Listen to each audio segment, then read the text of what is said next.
It's a little slow.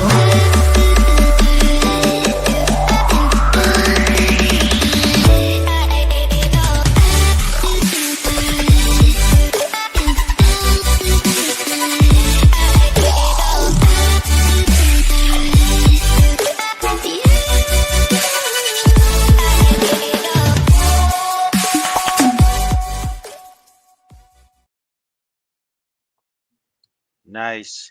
Hello, everyone. I want to welcome everyone to the Polynesian Eyes podcast or our Kava live session happening at this time.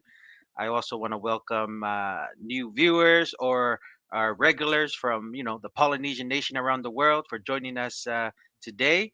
And I hope you guys are having a good time so far. And well, my Saturday or Friday for you guys. But yeah, here in South Auckland, New Zealand, it's a pretty good weather today. Very sunny, not too hot, nice and little breeze. So I can't complain with today's weather. I don't know about you, Tua. Maybe give us an update on how Texas, the weather in your part of the world, is feeling at the moment. Yeah, Texas had snow Monday, I right? told you, This is you can't this is run how away from the crazy. snow, Tua. You can't run away from the snow. I specifically live in Texas to try and get away from the snow. And I don't know if it's because, ever since my son was born, it was his birthday this week. But when he was born 4 years ago, Texas had that big freeze.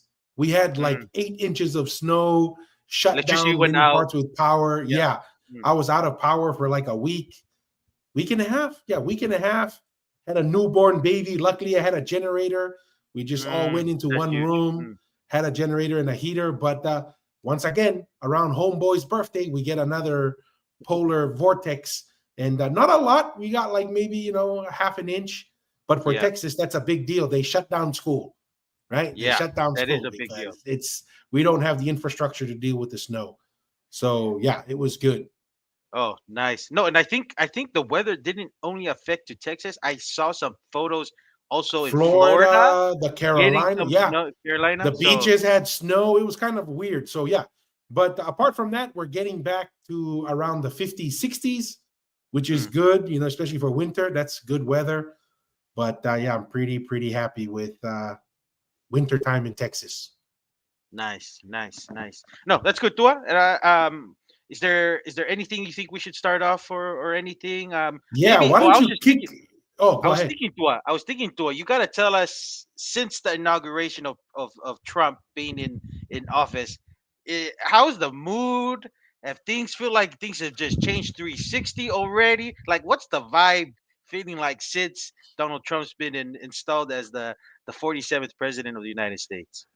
If you're a fan of Uncle Donald, everybody's pumped, right? Mm, Everyone is pumped. Everyone's excited. I will say this: businesses seem to be pretty pumped as well. A lot of the investment, SoftBank and Oracle have that 500 billion. They just announced wow. that they're going to invest. They're actually starting with the data center here in Central Texas. That's going to be powered by solar. I'm in the solar industry, so that's good for us. And then you also have the Saudi prince said he's going to invest 600 billion. So I mean, everyone seems to be excited. And a big sign is there's very few of the people who were anti-Trump 2, 3 years ago are relatively quiet, which Mm. means that's their way of saying, yeah, we needed to change anyway. But I would say overall energy is everyone's pretty excited. Oh, nice. That's cool. That's cool. Awesome. Yeah, why don't you kind of walk through Mussy? We did get an email to the podcast email Yes. from with an announcement from Apple Podcast, and we've also made some progress on Spotify.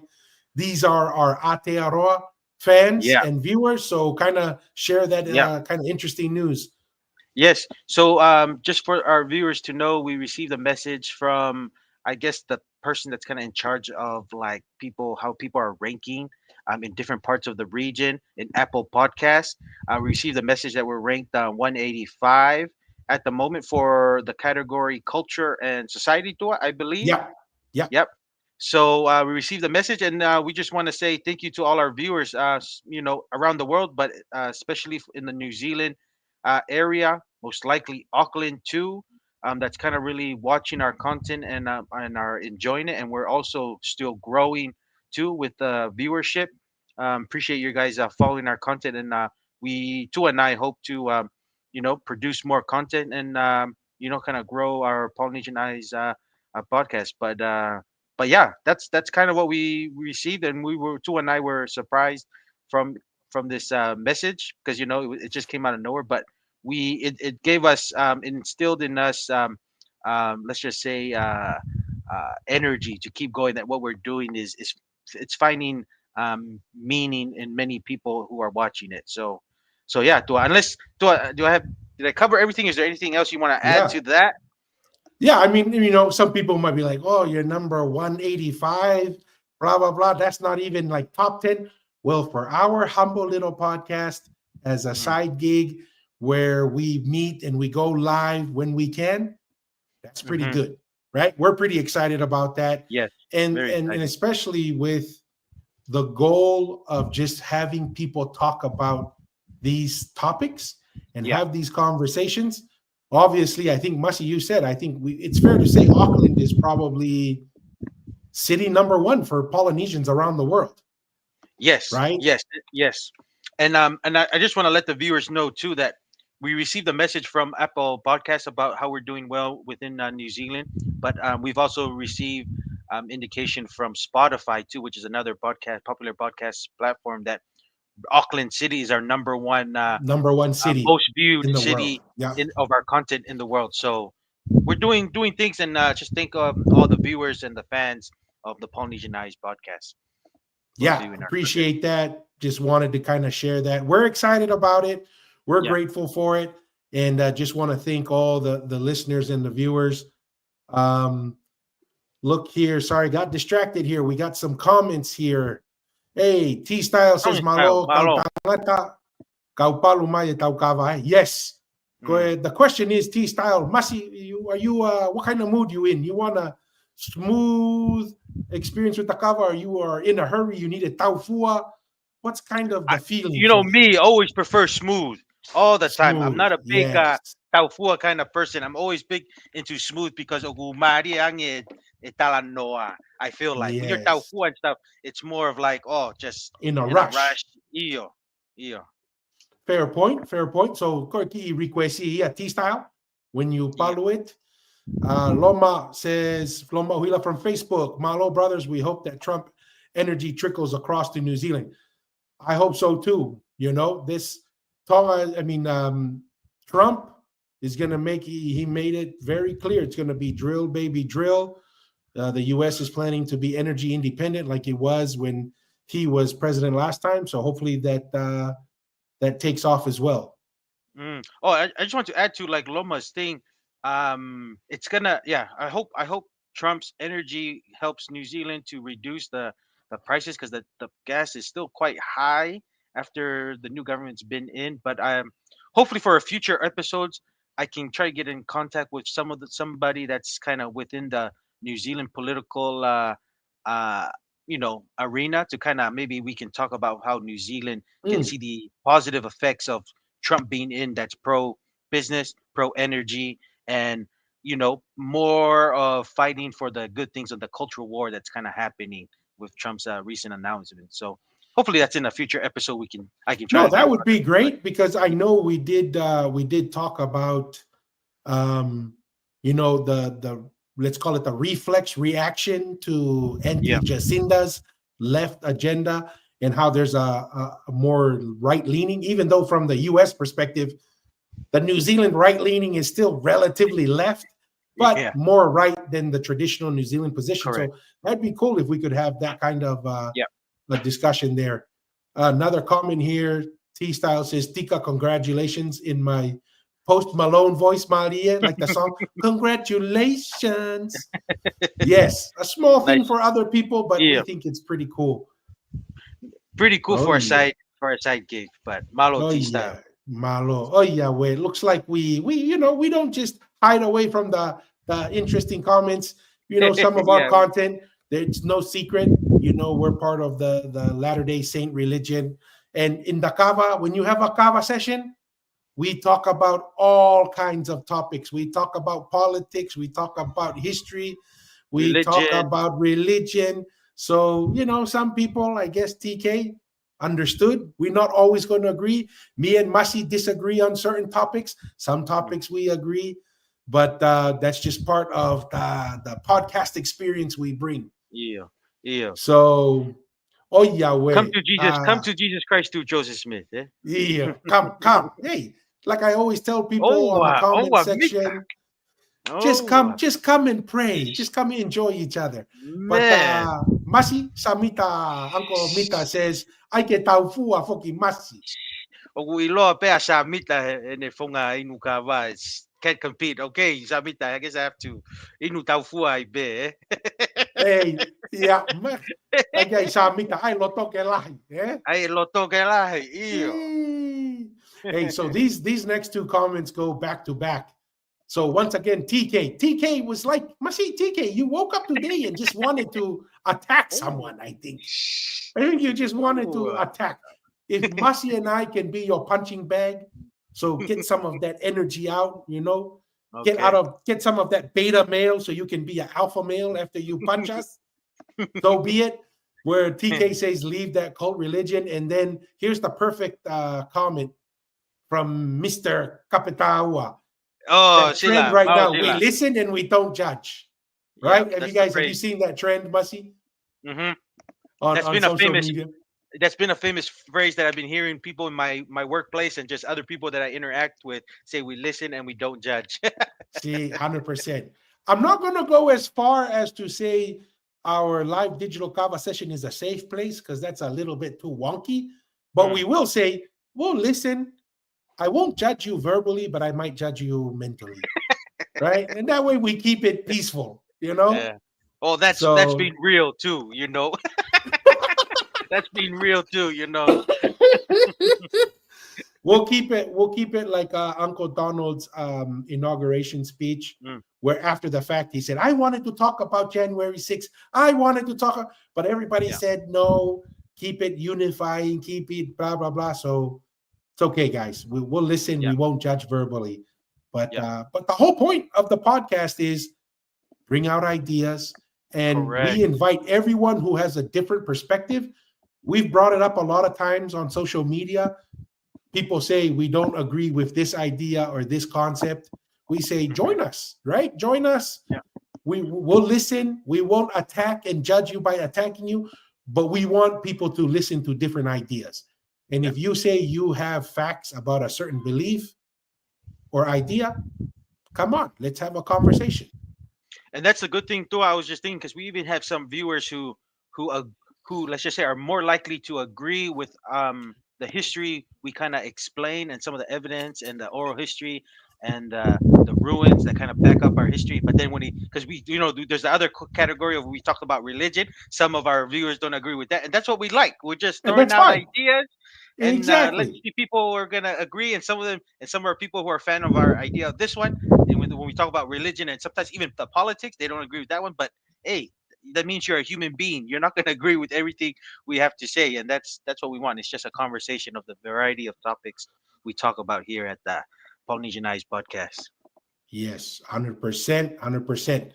With that being said, Mr. Atearoa, our next topic that we're going to talk through is one of those ideas that was thrown out in one of our past podcasts. And, we're slowly working through. We don't, I say we're somewhat consistent with our shorts and other posts of the shorter videos on social media, but it really is dependent on availability. But there's a video that we pushed out, a short, I think 2 days ago. If we were to add up all the views from TikTok, Facebook, and all this other stuff, it's well over 10,000 views in 2 days, and especially on TikTok. Thank goodness for Uncle Donald for saving TikTok for at least another 90 days. We've gotten a lot of reaction, right? This is one of those things that has made a lot of people kind of ask questions. But I thought let's talk through it, Masi. Let's watch the short, talk through it, and maybe just give some more context and discuss it a little bit more on our position here. Okay. Let me know if you don't hear the sound, because every once in a while we have technical issues Difficult. here with our we don't have a paid production team, but Yes, we do sir. what we can. Of Yep. the Kava ceremony So let's started start it in- from the very the beginning. origin of the Kava ceremony started in Tonga because that was the unique identifier, right? You're part of the Tongan, the Tui Tonga. And then I want to tell the listeners, when we say Tonga, we really mean Polynesia overall. It just so Yes. happens that Tonga is the capital, and that's what we reference because that's the way we divided the world or And that's where Polynesia into our and conversations.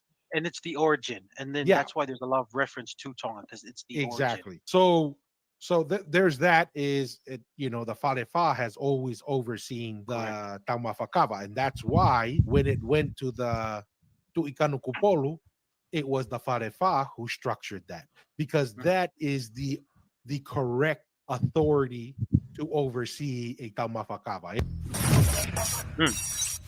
All right. So I'll What's kind some of of the reactions to him? yes. So some of the reactions, I'll give the verbal summary. Mhm. The first one is everybody's like, everyone knows Kava comes from Vanuatu. Mm. Everybody goes, oh, everybody knows. And I want to do a couple clarifications. We specifically said Kava ceremony. I don't Yeah. know where a Kava plant originated from per se. Maybe it is Vanuatu, maybe it's not.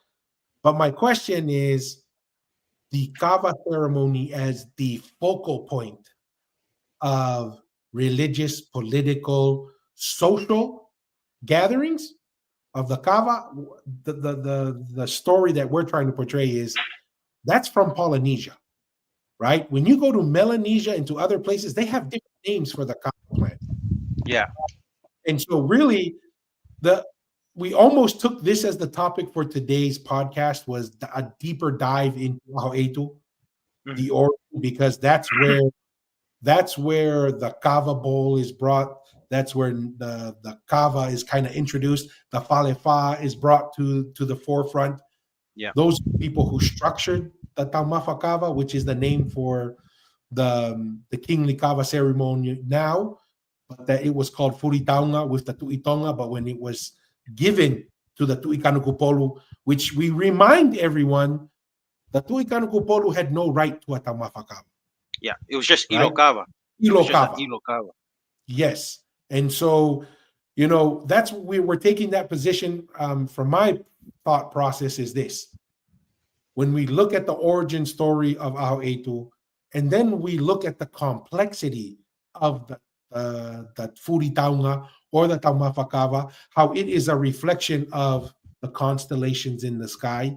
It is a reflection of the equator and both tropics on the north and the south. It is a reflection of Maui's Kava Bowl in there. It's a reflection of the double V that is found all around the world, right? When you look at that complexity, and then you look at, Masi, from your perspective, what is your understanding of the Samoan Kava ceremony? What's the pattern that it's built off of? To my understanding, the Samoan they call it, I think they still call it the Tanoa, the Kava, which is the Kava bowl, is a representation of like the Samoan house with the multiple poles, right? It has And the then nine seating yes, locations. yes, and it has multiple legs, right? And that's a representation of each pole of a Matai sitting in that thing, representing of like holding that roof or house that Samoan fale up. So that's that representation of the Samoan style of their kava ceremony, of its representation. Yeah, and to me, the Tongan Kava ceremony, the reason why it reflects the heavens, it's because it is bringing down a spiritual or a heavenly order, Correct. reflecting it on earth, and that's because the Tu'itonga inherited from Tangaloa that royal line, that inheritance, and that is, a representation of what Hikuleo did for Tangaloa and Maui in bringing them to Tonga and maintaining that knowledge. And that is a kingly structure. When you explain to me what the Samoan structures, which is my understanding is as well, it's built Yes. of the Samoan Fale and the Matai system. The Matai system is not a kingly system. It is a decentralized system. And what we learned when we spoke with Siausi Ilayu was that's a common system that was in Futuna and Uvea, Correct. Tuvalu, all the other places around Polynesia. It was a decentralized system, and there was only one system that was centralized, and that was in Tonga with the Tuitonga system. So to me, when I look at the origin story, the Tuitonga being thousands of years old, the complexity of how it represents the heavens, I feel relatively comfortable to say that is the origin of the Kava ceremony in Polynesia. When you start going into Melanesia, there's different names for Kava, right? Even within Fiji, some people were saying on our comments online, oh, it's from Fiji. Then my response is, which one? Is it the Kava ceremony or the Yangona one? Which one? Yeah. Right? Any thoughts on that? But just thought we'd have a little discussion on that. Yes. No, couple things I'm thinking here. First, do you by chance know what the Vanuatu word for kava is? Do they use kava, or is it kind of mixed with that Melanesian definition for it? Let me look that So up. Let's yeah, ask you can look Brock. that up. That's one thing I was thinking of. The other one that I'm thinking of at the moment with see, like I said, different islands, right? To what we kind of mentioned, like to now because of the whole colonization that kind of happened in the 1800s and stuff. Samoa really kept up our way of tattooing, right, up to this modern day, because it helps when you're decentralized and certain parts of the family and regions in the Samoan Islands are not too affected because you're a smaller group and you can maintain um, traditions from the past. But I wanna explain also that when we say the kumete, there's a full word when you say the, especially the four-legged, the kumetia Maui. What is Maui known for? As a navigator. And what does Yeah. the symbolize of the Tongan ceremony is the navigation of the stars, what we implement in our seating area and the names of the the Tongan circle. Because it's, kumetia Maui is specifically Maui's kumete because it's a Maui. We all know Maui as the master navigator using the Yep. stars and constellation, and that's what the Kava Tongan Kava ceremony that Tongans still maintain and hold, which a lot of the our other islands kind of don't practice. It's more of a modern with the Matai system, and the other ones what other islands do. But those are the things that like I'm saying, we were all one Polynesian nation. It's just with the whole events that happen, and that's the that's how the world is. Everyone is vying for power, growing territory. Things get lost, but some of our branches are still, like we say, the tattooing, the Samoans still having hold of that. Then we have other stories from the other islands of other customs that Polynesians used to practice. So that's just one area that Tonga has maintained throughout the you know of the Polynesian history, that things have obviously changed, was that old old way of what our ancestors of the past used to do, especially the Kava ceremony, and using and implementing that kumetia, kumetia Yeah. Maui, which is still, if you see like the taumafa that was recently done, and a lot of the big important titles that are in Tonga that are being done, a lot of that is done with the kumetia Maui, the four-legged kava bowl. And not only that, the kava on the top, it's Flays really open. flat. Yeah. Yes, it's not like it's a really thick thing, like a low fushi thing is Yeah. what they call it. So yeah, And no, once it, yeah. that's what I was just thinking, Dua, when we were talking about that. It's just just different parts of our Polynesian nation still hold on to certain things, and at the end of the day, it's just we're all just learning the history and what each island were able to maintain through the many change events of the past.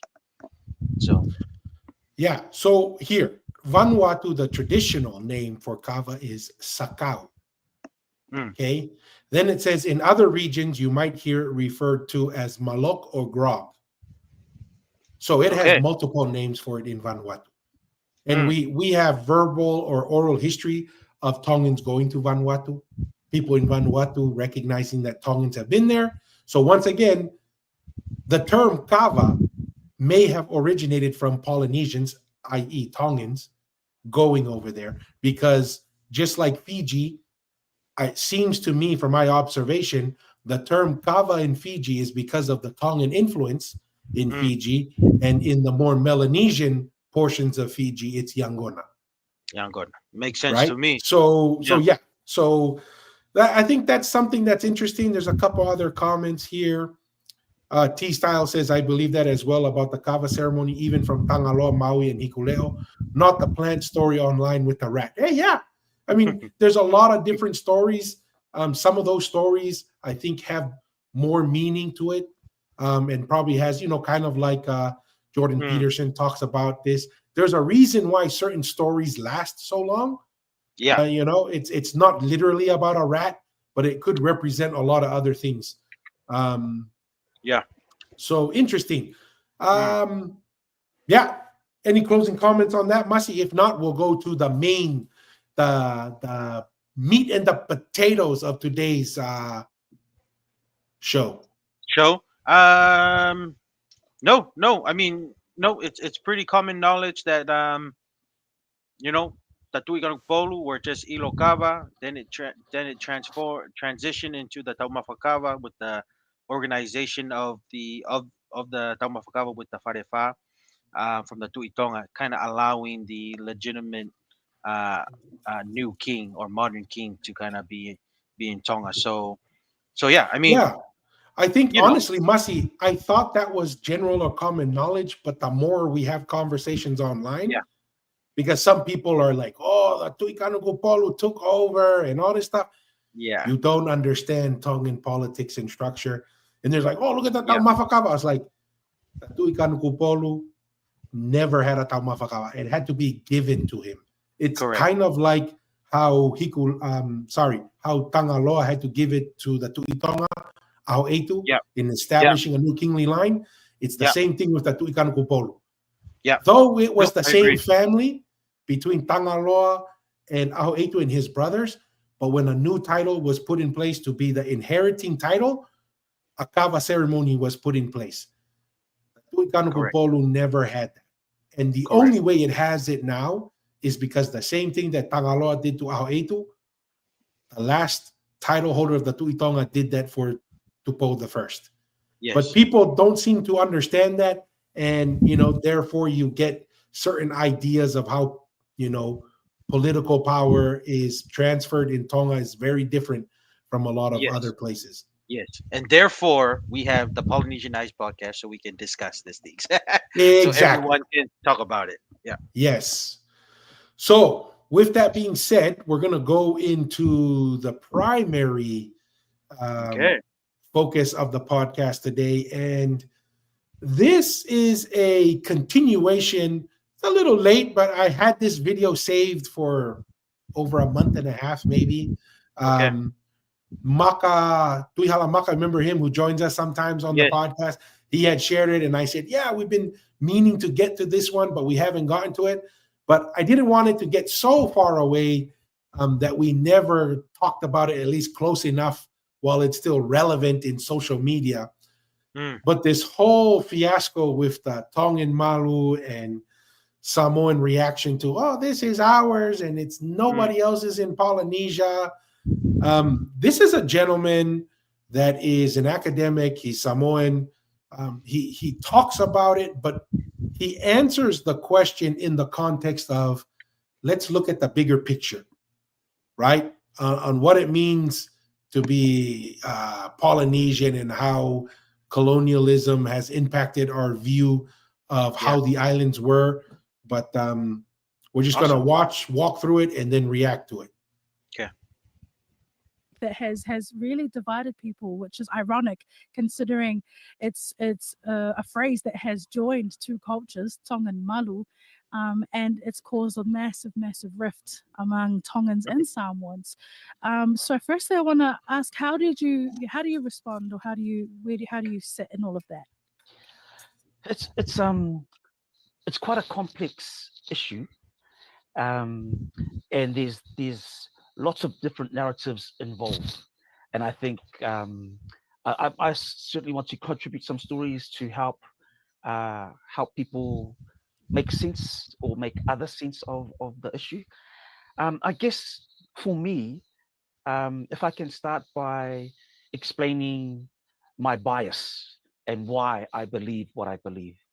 So I was raised in an education system that the whole narrative of who the Pacific people are was not only silent, but the very few things that they had to say about us were things like we weren't intelligent, so we couldn't have navigated the Pacific, we paddled everywhere, which is why we're big and strong and why we're good at sport. And so that whole narrative of we weren't intelligent, we paddled everywhere, they subscribed to Thor Airedale's so-called experiments in the 50s. And so that was the education system I grew up in. And so part of, while I was disconnected to my culture, my language coming up through high school, part of when I left school, a few years after I left school, I did waka ama as a way of connecting to my culture, because this is what I was told who we were. And so I loved waka ama, enjoyed it, did it for about. What is waka ama? Is that like That's, siatotai? no, waka ama is like the alo, the Siwa alo alo? waka. Siwa Yeah, alo. That's siwa what I alo. meant. Not siatotai. Not the university religious, Yeah, Siwa alo. ako pa ikaw. Yeah, I've been away from But Tonga too long, guys. Sorry. no. So that's what it is. The siwa The alo. siwa alo. So that's what they call it in the Maori language, the waka ama. Okay. Oh, so it's Maori. I thought he was saying a Samoan thing. So that's the No. Maori word for Yes. those canoe paddling. Yes. To have Okay. the people participating, they still have some races. I think they do it like in Hawaii and Tahiti. Samoa still does it with they call it the Faukasi race. They still do so. Man, that's kind of died off in Tonga. I remember younger you'd hear stories, but that's not really a big thing in Tonga anymore. No, and to it's so funny that when I was in Samoa for the 2 years that I was there, they always mentioned that tui ha'apai and the The tui tui vavau. vava'u. They would always go to the American Samoa. They would have their flag day, and the Independent Samoa would have their flag day, and they would say how the Tongans would always dominate that race, and they would go over, and they would specifically remember the tui ha'apai boats and the tui vava'u boats. But No, it's because still that's what crazy. After I all those remember years, hearing. But yeah, even though we were so dominant, it just died out, right? Rugby yeah, and other yeah, things just took its place.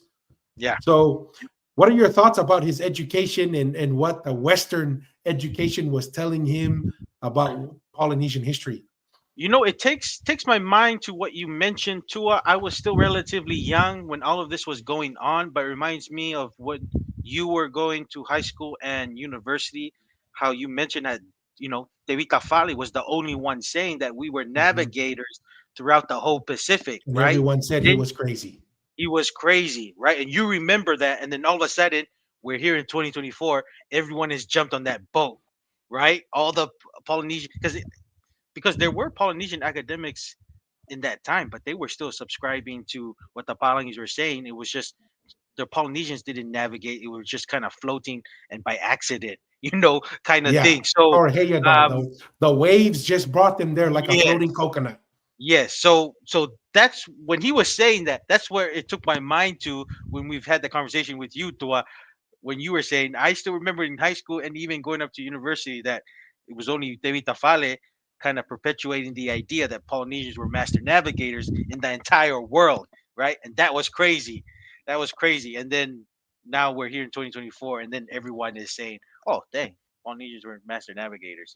Kind of all of that. The movie Moana comes out, right? So it's crazy how things have changed in a short time span. But that's Yeah. what I was thinking. I don't know if if you No, had any ideas 100%. That's or what I anything. was thinking. And I just want to remind people, where did Tevita Fale learn this? From the Farefa in the Mm, Kava ceremonies mm, when he grew up listening mm. to them, Yeah. right? Talking about how our ancestors navigated using the stars, right? And how the Polynesian Empire was centered around Kava based off of the Kava ceremony in Tonga. That's Yeah. where David Tafale learned those things. in the right circles, in around the right people, all of the world was saying, oh, look at those idiots. They don't know how to sail. They just paddle everywhere. But in the center of the empire, it was known for thousands of years. And so that's something that I think is important, that, you know, it is somewhat related to the Kava ceremony, because that's where that knowledge from the heavens is reflected. Correct. The Tongan Kava ceremony is not, oh, what's the most convenient spot? No, you're going to sit here because it represents the movement of the sun around the earth.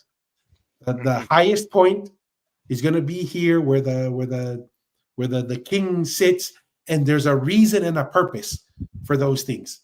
But like you said, everyone said he was crazy because he was the only one saying it, right? And what was their excuse? Oh, he didn't go to university. He doesn't have a PhD, so we don't have to listen to him. Correct. Right? Yeah. And then now what's everybody in the academic world? Oh, we need to go listen to our oral history and blah, blah, blah. Now they've overcorrected, right? They went from denying our oral history to now, oh, every oral history is treated equally. And I'm like, oh, no. We all know how human beings are. Some people tell oral history to be entertaining. Some people tell our oral history because it's driven by politics. Then there is certain oral history that's tied to the land, that's tied to ruins, that's tied to true genealogical knowledge. Very difficult to navigate those. But I feel like the academics went from, all the oral history is garbage, to now we need to believe every single oral history, and that's not correct either. Yeah, 100% agree. 2 or 3 years. And then I was 40 and I was doing my master's, and I came across Captain Cook's encounter with a Tahitian war party. And so this is Professor Damon Salesa, Dame Anne Salmon, and a few other historians who had leaned on Captain Cook's diaries to unpack this account. And so Captain Cook pulls up alongside a Tahitian war canoe and finds that the Tahitian war canoe is bigger than the Endeavour. And so for comparison's sake, the Endeavour is about the size of a basketball court. And so when I just read that part, I thought, what? But I thought we paddled the Pacific on these small, armor. And I'm seeing this going from one little island to another one. And that just blew my mind. And then Captain Cook wants to test the Tahitian war canoe for speed. And Captain Cook notes that for every 2 miles he sailed, the Tahitian war canoe sailed 3. So not only was it bigger, it was also faster than his sea vessel. And that just blew my mind, because I was told we paddled, and now here's the sailing vessel that's faster and bigger. And then the sail design, Captain Cook called our sail design crab claw design. But the thing is, a crab's claw's got nothing to do with traditional navigation. And in fact, when you unpack some of the stories, the strange design of our sails back then imitates a bird's tail. And so the conclusion I reached was really, really definitive. And I decided right then and there, we must tell the stories about ourselves. Because when we leave it to other people who don't have the cultural frameworks we have, they will misinterpret, even calling our sail design a crab claw design, without even knowing where the crab claw design, so-called design comes from. And then Alsden Best, an anthropologist who wrote a lot about Maori culture and language, when he saw the Tongan kalia, he said the underside of the hull imitates the underside of a dolphin. So our design of sea vessels, we've got sails that imitates the bird's tail. We've got hull designs that imitates a dolphin. Our, just the whole thing of indigenous science, our science came from the master scientist herself, Mother Nature. So that's where our science comes from. We were masters of STEM before there was such a thing as STEM. So that's our history. All of that is ignored when you hear Captain Cook say crab claw design, when crab's claw has nothing to do with it. Anyway, so that's the whole thing of telling the stories about ourselves. And then Any thoughts Mm. to that, Masi? Yeah, interesting comment that he mentioned. With the design of the Polynesian boats, right? The bird and the dolphin. How can we get that? Well, we're surrounded by water. We got master fishers. They've probably caught some of these things. And they're like, dude, in order to these are these people never the not these people, but these animals, right? The birds and the dolphins, master navigators of the sky and the ocean, which you need two parts that you need in a in a in the being surrounded by the ocean to navigate the biggest ocean on earth to try to replicate uh, its designs to be on the boat. So I thought that was interesting because a lot of the boats in Europe, they're just it's just master. It's like trial and error and just pretty much just building it. So it was built for more carrying cargo and like animals and stuff. That's what I feel like in cannons, right? It's to fight. But Polynesian boats, I'm just thinking when he mentioned like the sail of the birds and then the when he said the back of the boats like the dolphin, right? It's really built for efficiency and speed Mhm. to get to the other islands before you run out of food and you get to the other island and you can replenish restock to maybe make the next trip. So two different concepts because it's two different kind of people, right?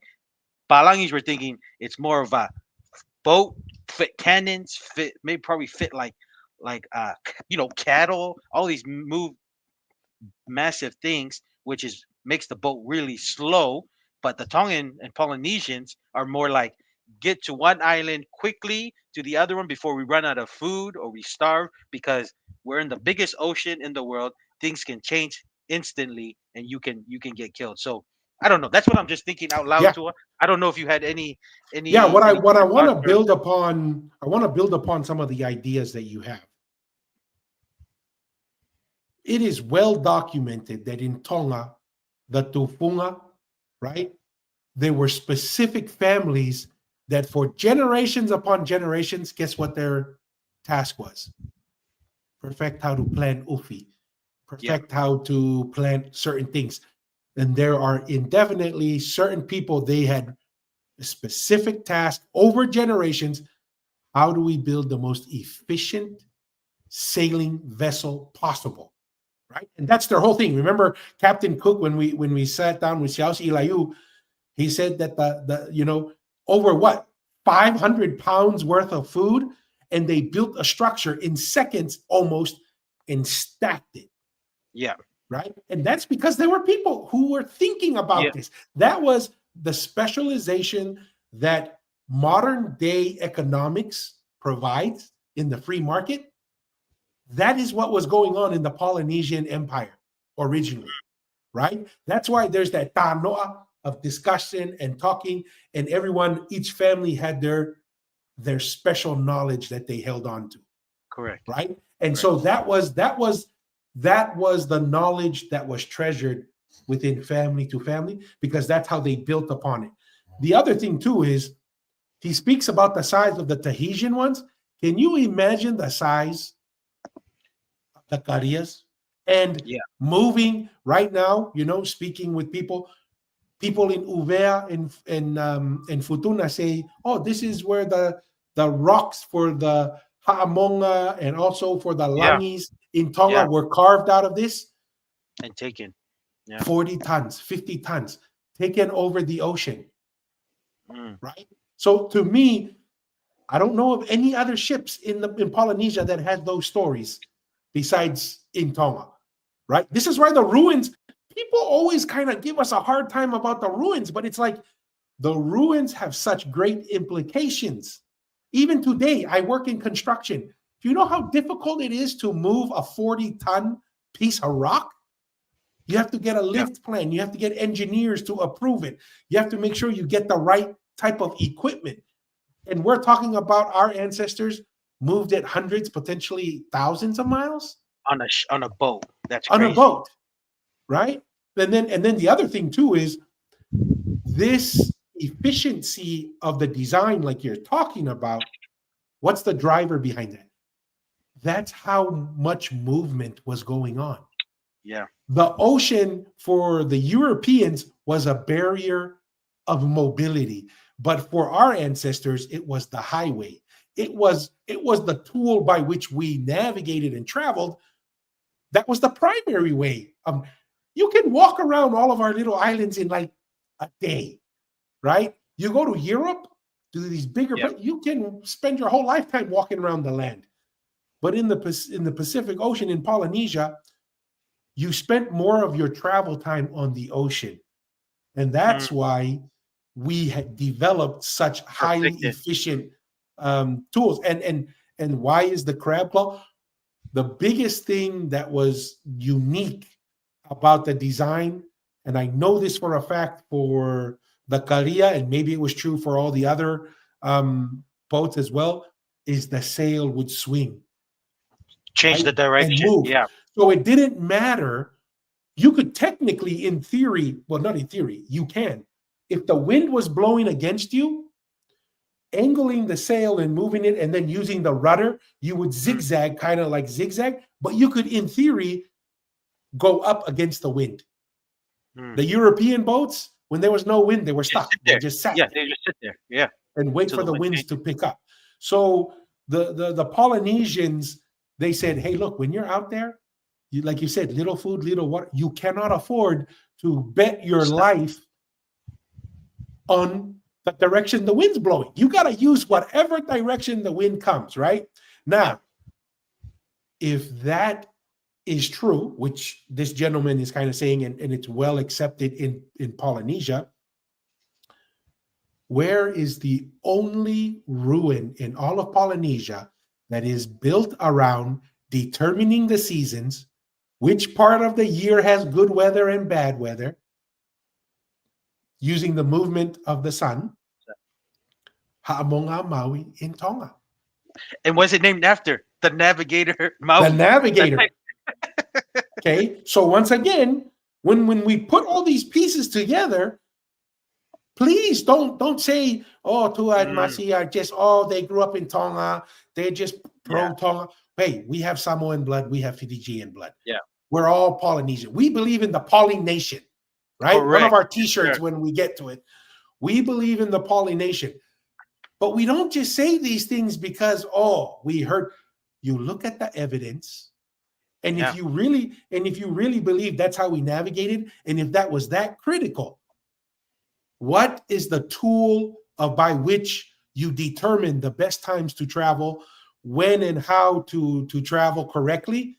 You build a monument.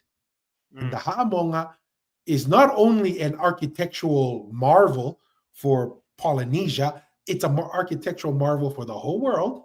yeah. And the purpose further cements why Tonga was the center of the empire. If the Tui Manua or the Tui Pulotu came and said, hey, look, we got the same thing here. We got this ruin, that ruin. We had boats that brought stone from hundreds of miles away to thousands of miles away. Okay, we have to Mm, consider that. But so yeah. far, we haven't come across that yet from the conversations that we've had. Right, Yeah. Masi? Unless you've seen something No, else, but I haven't. we've had a list of the Tuipulotu names for the first time ever, but other than that, no ruins yet. Not To not kind yet. of symbolize their functioning um, empire in that era. No, so you brought up a great point. Now that I'm thinking about it, we had different, class of boats, right? What he saw was just moving a mass amount of people or warriors. What he saw, Tahitian warriors, right? But then you brought it up. I kind of passed my mind. We had the big Lomi Peao boats, right? That were moving 20 Massive. tons of rock, right? If that's the oral, that's the oral history. There's some debates with Ewa being the place, but it was a shorter thing. But even just moving it, that's still crazy. But yeah, see, Polynesian, like what you said, Polynesian, we if you want to focus on moving heavy stuff, we had a boat for that. If you were focusing on just moving people as quickly as you can and warriors to different islands, we had a boat for that. Like we were, usually the European ships just had those, the armada. You just fit That was cannon, it. cattle, and that was it. There was no specialization of different boats to move what goods or what weight or all of that. So that's you brought up a good point. That's what I was just Yeah, thinking. and the last thing to mention on this as we go back to the video is it is well documented the Tongan Navy, Polynesian from the ancient Polynesian Empire. That is well documented. And how else does a little island have an empire? We have a modern day example. Yeah. The United Kingdom. How was this little island in Europe able to be the Yeah. biggest empire? Influence. Naval dominance. Yeah. And it is very, very well documented throughout all of Polynesia, even into Micronesia, even into Melanesia. The Tongan naval superiority is what allowed the Tongan Empire to be what it was, right? And even even with Ma'afu, what made Ma'afu successful in Fiji in the 1800s? Naval superior. Naval superiority. That's what was his advantage. So to me, hey, pretty straightforward. Some people think, oh, it's bias. Hey, we all have bias, but it seems like there's a lot of evidence to think the way we're thinking right now. No, and it's always good to keep discussing this because, like I said, we're just having a discussion. And the more you discuss, you'll be able to know which idea is more sticking out. It's not being able to, you can critique it and it's like, oh, there's the flaw in that, Yeah. But yeah. Yeah. Like they say in MMA and in boxing, styles make fights. If your one idea only has a right hand and it can only land it once every 5,000 punches, but there's another idea that can take you down, ground and pound, and knock you out, maybe that idea you should consider. Yeah. All right, let's come back to Mr. Sunny. That then led me to this other conclusion of in Western cultures, when they have knowledge, they write it down in a piece of paper, put the paper in a book, put the book in the library. If you want to learn, you go to the library and read, or you go to school. But in our cultures, we store our knowledge in song and dance, on our bodies, in the stars, on our va'a, in the forest, in the mountains. That's our library. And so if you want to learn about us, you sing, you dance, you voyage, you get a tatau, you spend time in the forest, because that's where our library is. That's where we store our knowledge.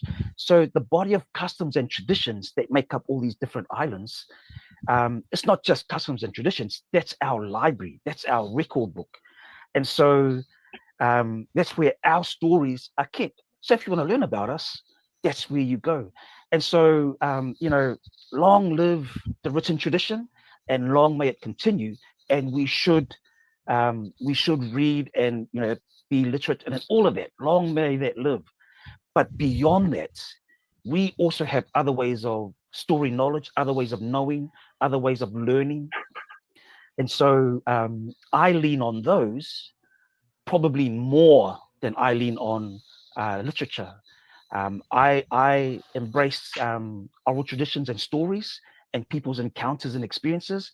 I embrace that alongside the written tradition, but I give more weight to the oral traditions because that's not only where we store our stories and our knowledges, but also we are more likely to learn about us in those stories, not in the written stories.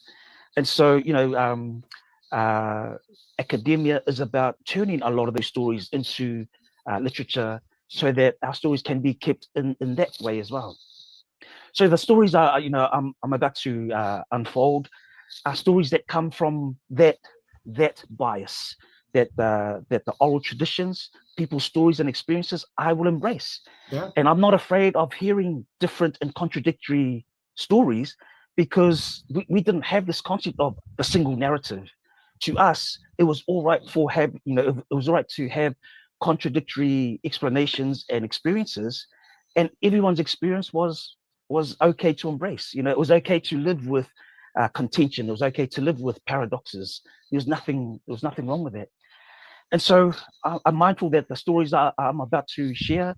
And before he gets into that stories, once again, like you mentioned, this is why we have this podcast. There's a million oral histories. Some of them contradict, right? But what I want to express is what we call life. That's what we call learning and growing. We grew up, we all had one way of thinking, but as we grow older, we get exposed to new ideas. That was the whole concept of education. Education initially was not go learn one way to think or learn one idea. It was go get exposed to many ideas. Yeah. Right? Have conversations, have debates, have discussions, learn, read. I really just want to say that I agree with what he's saying. The fact that the oral traditions contradict themselves or appear to is not a negative, because in science, one guy will do a study and observe this, another guy will do a study and observe something different. We try to understand and find patterns in what seems to be chaotic and make conclusions off of the data. So I don't want people to think like, oh, this is only an oral history problem. No, this is a life problem. Even when we talk to people who saw the same event, this guy explains one thing and it sometimes is contradictory to the other guy.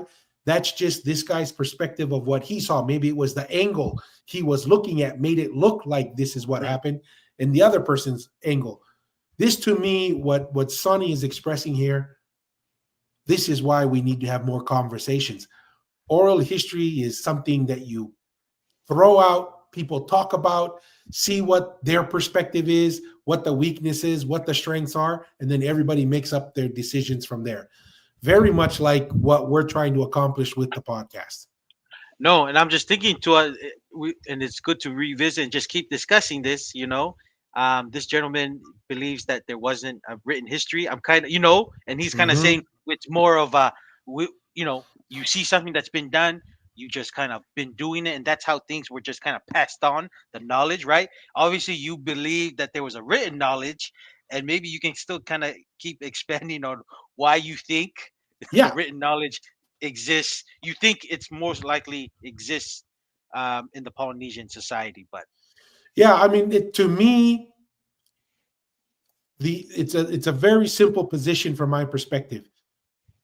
Writing things down, you can accumulate knowledge, right? Because writing it down, it eliminates one of the weaknesses of oral history is our minds are not built to remember things verbatim, right? This is why oral histories, let's go back to someone talked about the Kava and the rat and the Kava plant and the sugar cane, right? They're more symbolic, and you have to look at the story. It's easier to remember a story to try and condense bigger ideas into smaller stories that people can remember. When you can write things down, you can get into the nitty-gritty details. And so for me, how else can you remember the nitty-gritty details of this is what the water temperature is, this is the movement of the skies, and blah, blah, blah, and remember all these details unless you had a written thing, right? You had written knowledge. Now, once you lose written knowledge, then what happens? The knowledge deteriorates. Just imagine today. Imagine if from this moment that we are in now, no one could read or write. What would happen to computers? What would happen to manufacturing? What would happen to scientific knowledge? It starts to deteriorate over time because no one can remember everything.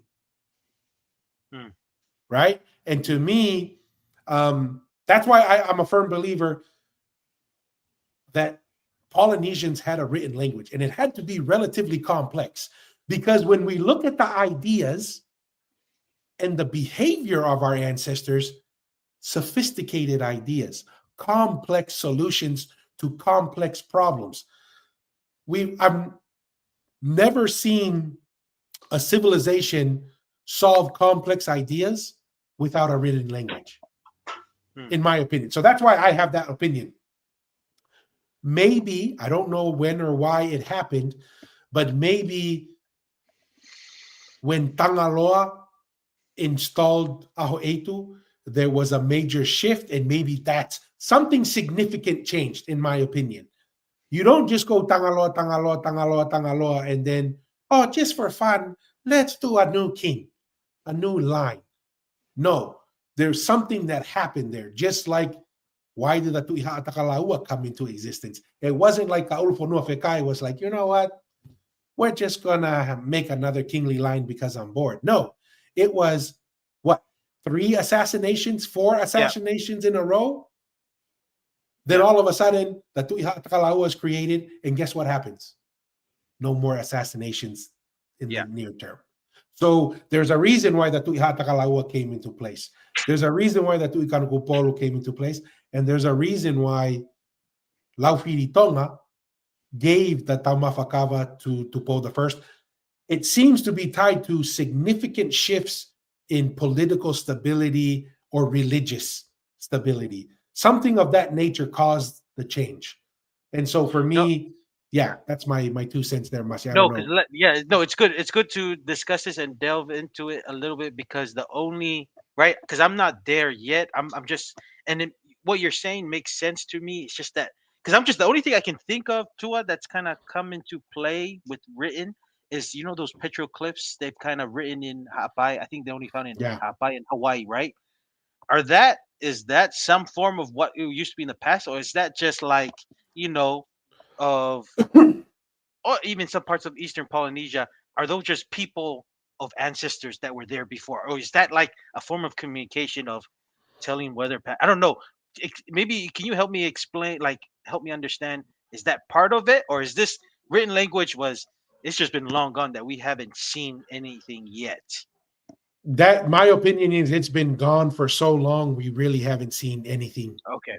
happen. Okay. Because just look at, here's an example. Just look at the Ha'amonga, look at the what's the big man? I'm getting old, man. The work week is frying my brain. The big langi in Tonga and Lapaha. Oh, the Pai Terea. The Pai Telea, you look at the Fonua Tanu. Yeah. There is scientific, we're not talking about this is a good idea to put this type of rock down and then this type of rock and then this soil. This is civil engineering, structural engineering, and every civilization that we see around the world that did that, guess what? They had a written language, they had mathematics, they knew geometry, they followed the stars, and they understood those patterns because they were able to document that knowledge. So if you really believe that our ancestors built sophisticated structures, and then we ask ourselves, look at all the other civilizations that did stuff like that. They had math, they had written language. So that's the reason why I make that. I mean, that you don't to me, you don't just understand civil engineering and structural engineering just by talking to people. You have to document it, and you have to be able to do calculations on it to be like, yeah, that's good, right? Now, once somebody has documented and you've done the action many times, then the oral history can maintain it, right? Hey, I don't know why, but if you put the corner of the man, Masi, I'm struggling.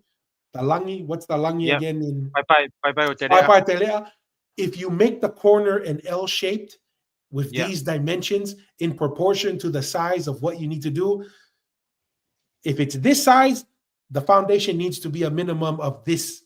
You can remember orally proportions, but you cannot remember orally how you built and came to that conclusion. This is one of the reasons why I didn't like math growing up, because I didn't have good math teachers. The math teacher would just tell me, this is how you get the answer. Follow this equation and you get the answer, right? It's not until I see YouTube that they explain to you the reason why the circle, the angles inside of a triangle equal to 180 or 360, and then they draw the squares on each side, and it says, when you put squares on each side of the triangle and you put everything, it makes a circle 360 degrees. That's why the inside of the triangle equals that, or whatever, right? They give you a reason on how you came to that calculation.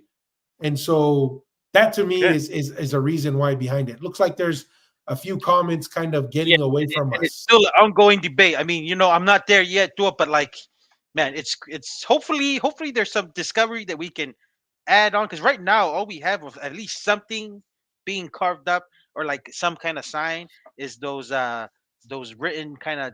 I think they look like people from Hawaii and Hawaii, but Yeah, yeah, and hopefully I you never didn't know. know this, but Xiao Layu said that they saw certain carvings, markings Mhm. on the langis as well. That's Obviously, correct. they've eroded, but he said that there are specific carvings that seem to be some type of language. Mm. Um, let's see here. T Style says, question: do you not believe that because of our Karifanafana and that, like Aristotle and Hermes taught, communication to complex societies in the form of public speaking, meaning oral traditions? Mm. That's kind of my comment earlier, T Style, is to understand how to get an answer, right? To follow a sequence to get an answer. Mm. Yes, oral history can explain that, but the how and why you develop, like Pythagorean theorem, you don't get the solution to Pythagorean theorem by just oral history. You have to document the idea and prove it out in a mathematical and a documented way, right? There's a way to say a squared plus b squared equals c squared, right? Mm. Like that there has to be a way for you to document it out, the complex idea. Now, to communicate the formula, you can use oral history, where you're like we teach in our schools. If you ever want to know how to get the perimeter of a circle, it's 2 pi r. Mm. But do we ever, well, how in the world did we come up with pi? Mm. Where does 3.14 come from? And why is it a 2? And why do we multiply it by the radius? Mm. Right? That's what oral history can explain. 2 pi r, 2 pi r, pi r square for the surface area. But how that idea was developed and the solution came, my opinion is you need a written language to get there. So at some point, our oral history is all that we had. We were able to explain the patterns, but even over time, those patterns were lost because we lost the written language. And over time, we lost from instability, right? From war. Yeah. When war happens, all of a sudden, nobody cares about 2 pi r. Everybody's just about, I just want to live today. 2 pi Mm. r is not going to save my life when a povai is coming towards my head. Okay. Any thoughts on Good that, question. Masi? No. Like I said, I'm still learning. I'm not there yet. I'm still. You provide a good argument. To I'm just not there yet. I'm just more of the believer of, I've just seen it done this way. So, and I'm just seeing it so many times. It's a more ingrained, and I just go with it. At the same time, I'm still understanding human. We're very flawed people, so maybe we do things maybe a bit shorter. What we used to do from our ancestors back then, you know what I mean? Because, like you said, there's times of wars or something, so things change a little bit. But yeah, I'm not there yet with the whole written language kind of thing. But like what you said to it, and we went through it like very thoroughly with the whole Fonua Tanu, of the amount of, before you even put the soil, you put like bunch of sand, little tiny like gravel rocks, and then you put like all these layers, right? And you're talking about an acre every year, doing it over 100 years. I'm just like, there has to be, there had to be something, and I'm just thinking maybe the people, the engineer, the tufunga of the Fonua Tanu just taught maybe other tufungas that were with him. They just kept going. I don't know. I'm not there yet, but I'm just, like I said, I think this is something that we need to keep discussing every time, so that we can figure out if there was if there's more arguments or new evidence for written language, or it's still what most people, which we're still kind of in. It's just we just saw, keep doing, and just kind of repeat the pattern. But at the same time, like I said, it's when you get people and you always tell the stories, it's through song and chants. And sometimes when you do song and chants, you do it to make it more synchronizing instead of maybe telling the full history. But Accuracy. Yeah. yes, but it's still there. That's what I'm trying to say. But yeah, I don't know. No, Let's see. 100%. 100% agreed. let's come back to Sunny. He's going to go. I think it sounds like he's going to get into some oral history. Okay. There are people that might have counter stories. Cool, bring those stories out. The reason why a lot of our oral traditions are lost was because we stopped telling stories. One of the weaknesses of oral traditions, it's once wars. you You stop talked about singing, civil wars or once whatever. you stop talking, once you stop sharing stories, you start forgetting. And so, if some of the stories I share brings out contradictions, bring it out. Correct me. If I've got the wrong story, correct me. I want to hear those stories, and I want to be telling, if there are more accurate and better versions of what I share, bring them out. Educate me as well. But it's no good being in the shadows and people keeping them to themselves, 100%. because that's how we lost all of these knowledges in the first place, eh? So that's where I come from. So some of the stories I'm about to share come from that place. Does that make sense? Yeah, no, that's absolutely awesome. I love that because I totally resonate with that, with understanding our indigenous ways of storytelling and the truth and I guess the core center of how we came to be who we are. So thank you for sharing that. So I guess with in terms of inviting discussions and opposing views, do you think that the way that this has played out, being on social media, being in a time where social media is sort of our space of talanoa these days, how do you see this talanoa having played out there? Well, it's tough because I think social media is not a reliable place to have these conversations. I think it's still better face to face or in groups even. People are getting into podcasts, but social media is such a tricky forum, and it invites a lot of I don't mind the discussion and I don't mind the counter narratives, but it also invites a lot of scorn, a lot of and people just playing around with the discussion. Whereas if we were in a proper forum, that would get people would be dealt to straight away. Say, hey, let's just focus on this, and you don't get that monitoring in social media. So I think it's a dangerous place to have these discussions, but that's where these discussions are, and so there's no way we're going to shut that down. We just have to figure out a more intelligent way of going about it that way. So I think it was a brave move for the sisters to come out publicly like they did, because then that invited everyone in on the discussion, and so that's what social media does. But then again, you can't keep this quiet. The whole point of what we're doing is to share, and so my hope is I can help bring other stories to the table that people can pick and choose from. I think the the the the bottom line for me is who is a Samoan, because the divisiveness that's in the discussion is, oh no, it's a Samoan this, it's a Tongan that. So the question for me is, who is a Samoan that they are entitled or not entitled to whatever is declared Samoan? And so I think my position is that when you let the divisions of the Pacific dictate who is a Samoan, if we let these Western national boundaries tell us who was a Samoan, then I think that's where we get in trouble. So to say that only Samoans can have this, we then lean on the idea that only people that live on these set islands are Samoan. So if you don't live in Savaii and Upolu and Manono and Apolima, if you don't live on those islands, you are not Samoan, or if you don't connect to those islands.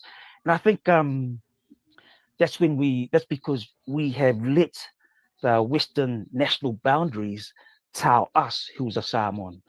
And so the question is, what about American Samoa? Are they Samoan? They compete against us. They compete against us in the Pacific Games. They have their own team, their own flag. And then when there's Commonwealth Games, they don't even feature in it. It's just us. And yet at the Olympic Games, they're not even there altogether. They compete under a completely different flag. And according to that flag, the USA flag, they are more aligned to First Nations Americans than they are to us. And so if we let these national boundaries tell us who is Samoan and who isn't, our own people, American Samoans, are put under a completely different nation. Okay, let's put that aside then. Let's talk about. We've talked about this, right? Like these Yeah, ideas of Samoa, Tonga, yeah, Tuvalu, right? yeah, Cook yeah. Islands. Those lines didn't exist back then, Back right? in So the he day. brings up, yeah, back in the day. So what are your thoughts, Masi? Anything? Any you want to comment Couple on any of this? Yeah, couple of thoughts with the whole he mentioned about with the social media and people taking another form. I feel like it's gonna be hard to go back to that because I feel like social media, especially now, in order to get your word out, it's the only way for people to communicate and feel involved. So I feel like that's going to be a norm, and I think he kind of mentioned it where this is going to be it's going to be it's almost like freedom of speech. Freedom of speech is always going to be a good part majority, but you can get people who's going to say some nonsense things, but it is what it is, right? Social media is going to be a platform for everybody to throw in their ideas, and there's going to be some stupid ideas for people to engage in, but it's to me that's always going to be the first form of dialogue. I would say, Tua, social Mhm. media people throwing it, but like in order to let's just say um, really talk about it in like what he said, and then I agree with it. To really discuss this, it's always gonna be better to like in a forum or something, But it's always to me any idea that's thrown out there and it's really discussed, and to get the mass amount of people, and to get other people who have different ideas. I think the social media is gonna be here to stay for the long run. I mean, I just think about Donald Trump. It's because of social media he's able to communicate his idea unfiltered, right? It's not going through a certain medium or a uh, uh, certain mediator like the mainstream media has been done for many many years.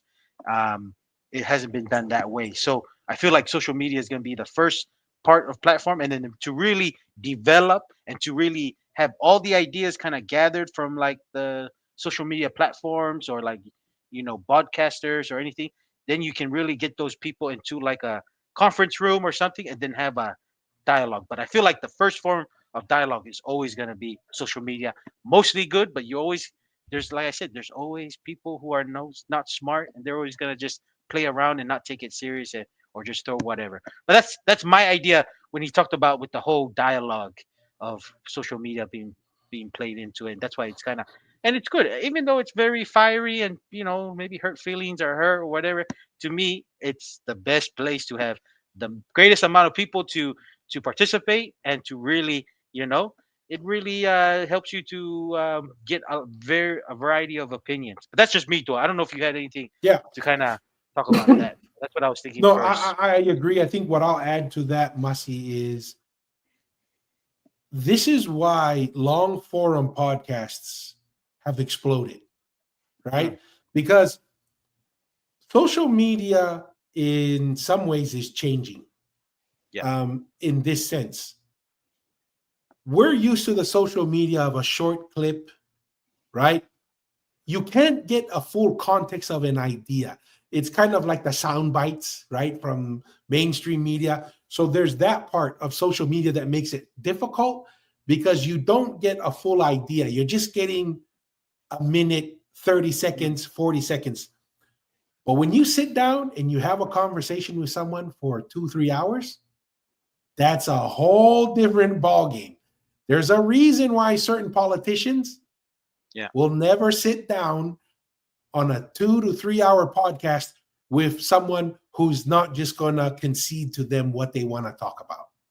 mm, Because when you go through the long forum, it's more natural and people can see through you. If you're putting on a performance, you might last 30 minutes, 40 minutes, 45. but Yeah, after 2 hours of talking, yeah, the real you is going to come out. And I think this is where Kava sessions from traditionally for our ancestors were so important. It mm, wasn't let's just sit down, drink taufua, and then go back home. No, we sit down. If there's an idea that's brought to the table, it will be dissected, and yeah, everyone's gonna give. And it's not a sucker punch and then leave. No, you put out an idea, you defend it, you discuss it. Some people will agree, maybe not. Maybe you learn, oh man, my idea only had one one submission, but everybody else's idea has got 4 or 5. I need to figure out whether my idea is worth believing anymore. But you accomplish that through long forum discussions, consistent discussions. And to me, that's where podcasts are coming in. If all you care about is a soundbite, you're just gonna skim through. The idea of the short videos is to, hey, maybe this is worthwhile listening to the whole podcast, not just to 30 seconds of it. But and I agree 100%. There's no way to get around it. I don't know about you guys in New Zealand, Masi, but in America, or at least me, I never thought this would ever happen to me. I don't even own cable TV anymore. But when I was in college, that was like, I have to have cable. I got to watch the mainstream media. Now I don't do that. I get my news from social media and podcasts. That's where I get all my information. Yeah. Because I think it's changing. It's changing. I don't trust third party to keyword the information and bring it to me. I say, you know what? We live in a day and age where I can go directly to the person who's reporting out in the field. This is why X became such a big deal, because so many reporters who were kicked out of their stations, right? Mainstream media, they just went and did their own shows online. And now they don't have to behave a certain way because a boss tells them, this is the story that's important to me because some politician is talking to me. The reporter can report on what they believe in. And if you trust a reporter, you'll follow them. If you don't trust them, ignore them and find someone else on social media to follow. Yeah. Slowly changing here in New Zealand because there's been a bunch of layoffs with some of the media companies here in New Zealand. So people are definitely tuning out of the traditional way of receiving news. Yeah, 100%. Oh, Tua. Island. We'll talk about, and I also mentioned with the with the whole national, creating boundaries, right? That's the dilemma we're going through at the moment, right? When you've been under a boundary and saying this is the boundary, because I think we both talked about it, right? Samoa, as Samoa being like an independent nation, was only existed, right, as when colonization happened, and then with the whole separation of American Samoa, because it was just the way Europeans. That's how Europeans function. This is your country. This is your boundary. So we're gonna do the same and cut. It's the same thing they did in Middle East, which is causing a lot of issues and stuff, right? And even in Polynesia, that's something that we as a people need to discuss. That, right? We are believer of a Polynesian nation that existed in the time, being the capital of Tongatapu, and then the bunch of the islands. We can call it like the Greek island states kind of thing, I feel like that was more of the correct term of the Polynesian nation in that time, more similar of like the ancient Greece, which is the bunch of island, bunch of states with Greece, which sometimes the capital kind of moved between Athens and Sparta, depending on who was kind of in charge, right? At the time of the Polynesian Empire, Tonga was the capital, but then we had like the head boss, like we kind of mentioned, the 5 generations of Tui Tonga living in Ha'amoa for many years before they're coming back. But like the whole meeting and the ceremony of the Inasi and Polopolo was always conducted in the capital of Tongatapu. So to me, that's the more accurate way of how the ancient Polynesian history was back in those days. It was more, this was the capital, and these are the island states that surrounding the Tongatapu capital. But that's just me, Tua, and that's the battle, right? And it's very difficult because we have so many. You're right. We went to the education system that said that this is Samoa. We created like, just thinking of like Samoa when it got its independence, right? This is what happened with our history. We're a sovereign nation. We, you're talking about days of how you got your independence, and it's not going further back how we were one nation with Tongatapu being the capital, right? And that's part. And this is why the Polynesian podcast is here. And when we're available, is to perpetuate that idea, and we give evidence and reasons why. And we kind of shared those evidence in this earlier podcast and many other episodes in the past, and there'll be many episodes in the future talking about the idea of Polynesian as a nation. We've talked about with the capital and are talking about our various island states of Samoa, Niue, Fortuna, Uvea, and Hawaii. All of that. So that's just me. I don't know if you have No, anything else. 100% agreed with that, Masi. I think you covered that very well for us. Okay. Malo.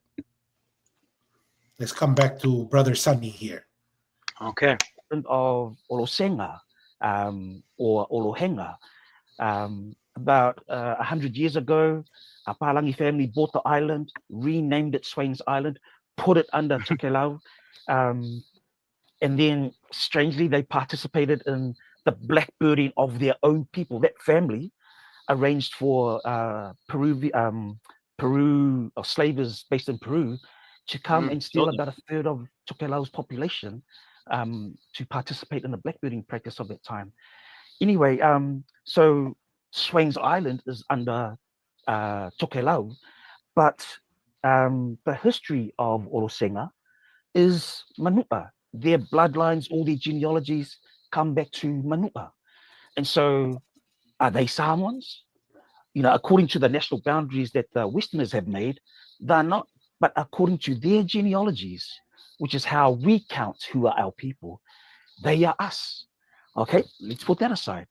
The story I'm about to share, a small group of us visited Tonga in the mid-90s, and we got an audience with the king of the time, King Taufa'ahau IV.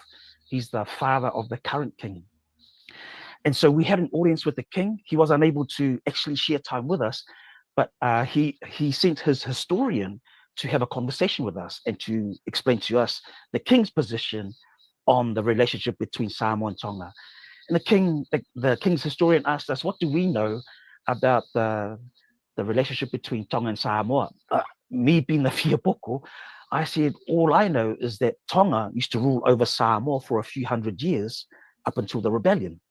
And then the Tongan's historian, the official position of the Tongan king, he said the story of Tonga and Samoa is not one people ruling over another people. The story of Tonga and Samoa is one people divided by class, a ruling class and a working class. And after a few generations of cruel leaders or dictators, the working class became a slave class. And what history tells us about slavery, rebellion always follows slavery. Nobody wants to be a slave.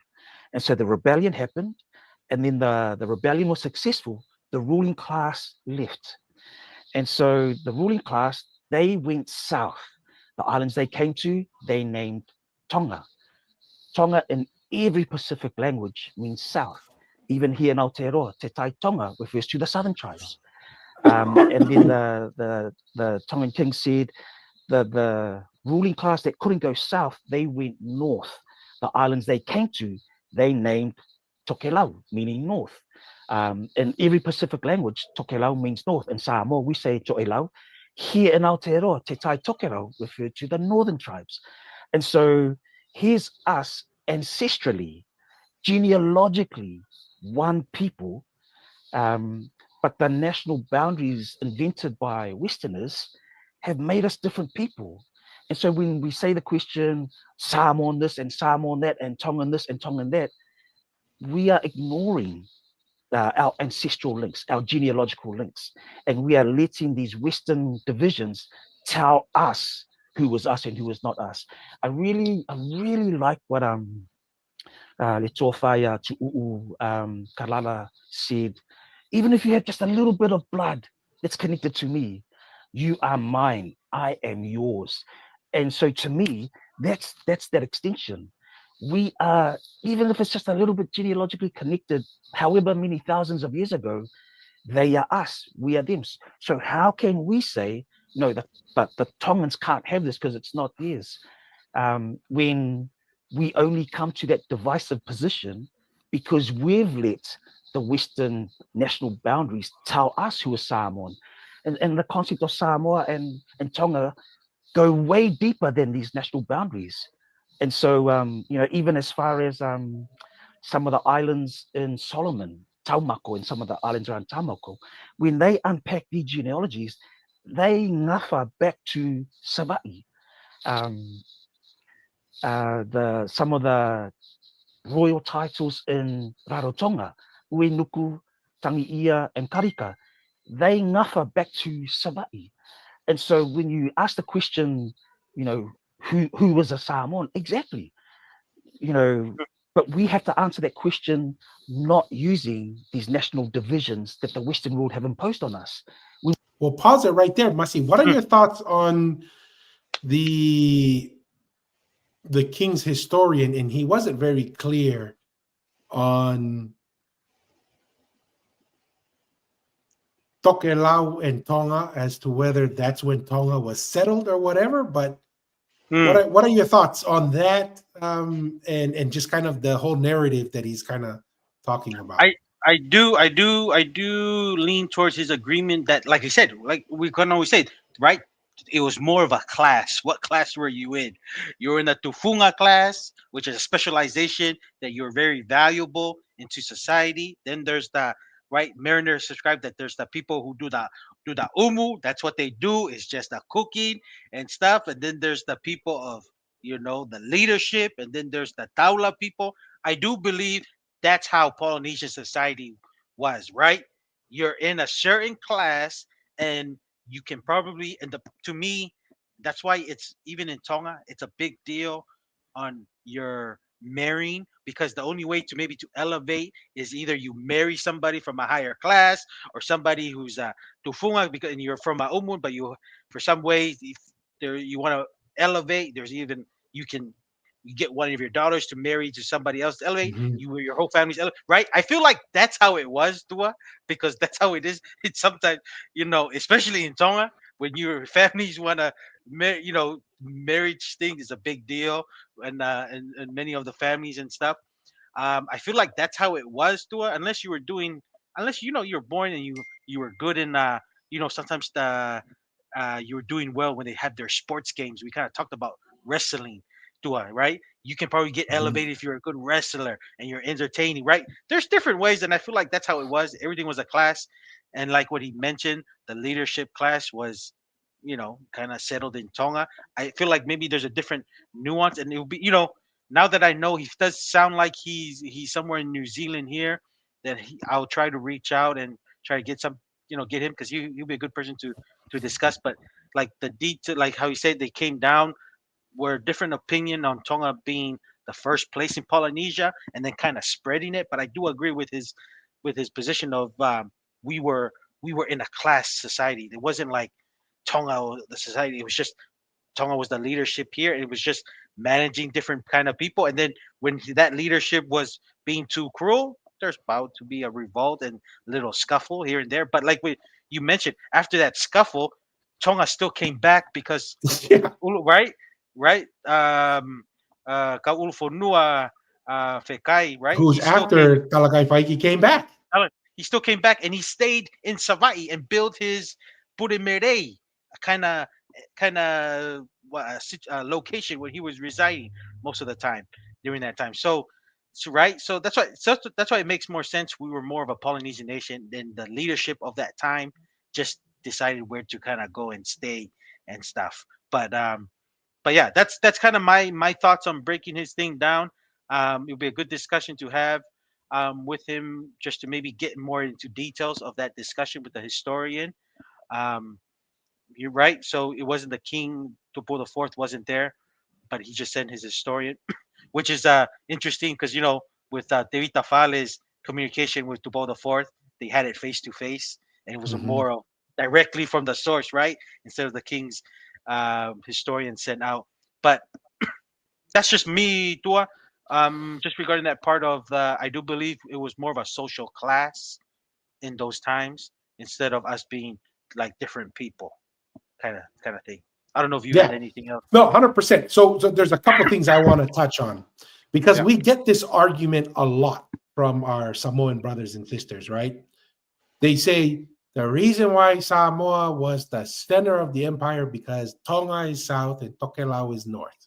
And he seems to believe in that concept because he says, oh, the ruling classes that were Samoan left to Tonga and some went to Tokelau. That's why the origin is Samoa and they went north and south. Yeah. Yeah. My question is this. What was the name of the ruling class? Tui Tonga. Yes. Okay.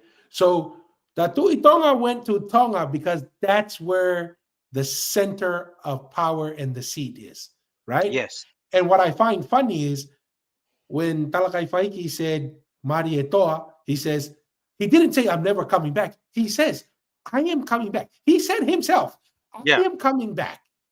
But when I come back, I'm not coming back as an oppressor. I'm going to come back as your Yeah. friend.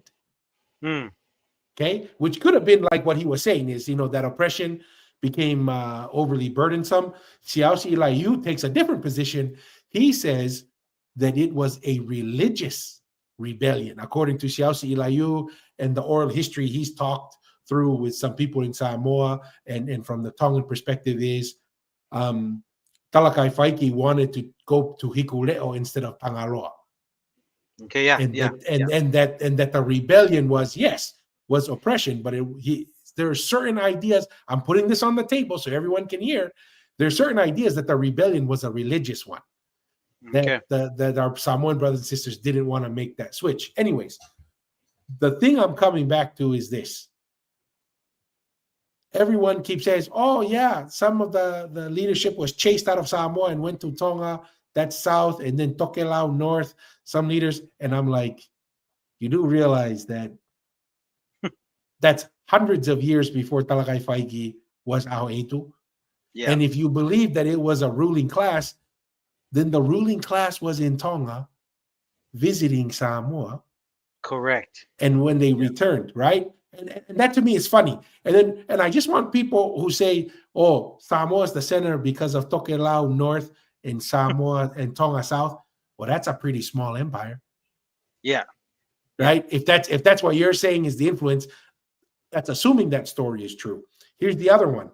And this is going to be in an upcoming episode. I found a study that studied off of the oral histories, the relationship of Samoa based on these oral histories to Fiji, to Tonga, and to Eastern Polynesia. And in the summary of this study, it says almost all the oral history tied to Samoa is kind of like Teevolo, like spirits. It's always of a supernatural nature. There is very little strong evidence going into Eastern Polynesia, right? Mm. The highest level of consistency in the oral history is with Tonga. Yeah. So that study is interesting because it goes That is against this narrative of, oh, the reason why the Tui Tonga went to Tonga was because Samoa was the center, and when Talakai Faiki was kicked out, the leadership class left Samoa and started a leadership class in Tonga.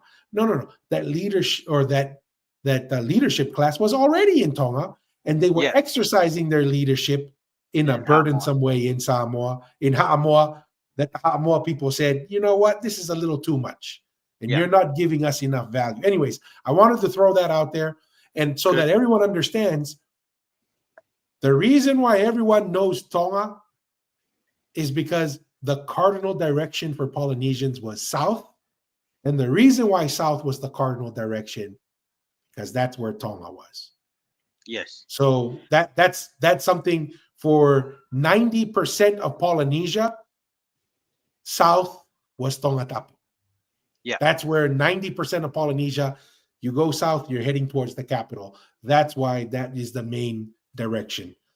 No, too, and that's why I said with the origin, I don't think he got that right or interpreted that right because right, all the ruins, Mhm. even when you add in the studies, everything points to Tonga being the oldest settlement. So in order to have that, and like we mentioned, Tonga's leadership and control of Polynesia as a whole that gave them legitimacy is because they were the first to populate, and then people getting that aiki or that knowledge because that's what legitimized them to be a leader in their certain islands because of the connection to Tonga, because of Tangaloa being the first Yeah. kind of leader to settle in in Polynesia per se from the Americas, which we Yeah, believe. that's one of the to founding fathers, right? Yes, right. It's not. It's very different to like how Europe and a lot of other regions of the world that it was kind of military dominance.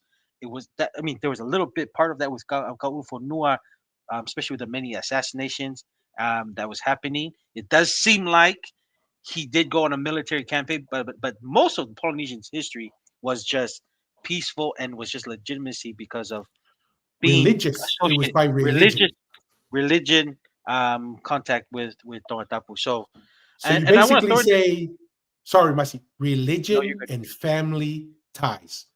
That was Yes. the main binding thing because we're all the same people. Yeah. Even Captain Cook said these Polynesians are a single nation.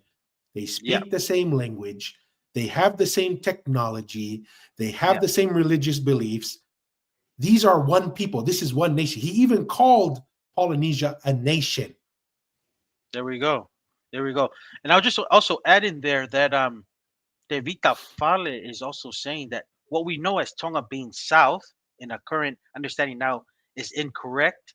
He is proposing that Tonga back in the days was north in the Polynesian. If it was kind of upside down, right? Which Tonga was the north and how they viewed the map, and then Tokelau being the south.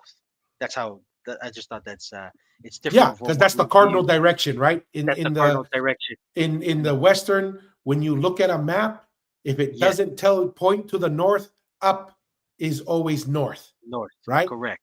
In the Polynesian map, when there's no indicator of showing the direction, Yeah. south is always the top because it's Yes. pointing to the capital. Because Yes. everything is pointing to Tongatapu, Yes, because that Tongatapu is is the the capital. cardinal direction. Everything is based off of where's Tongatapu. Correct.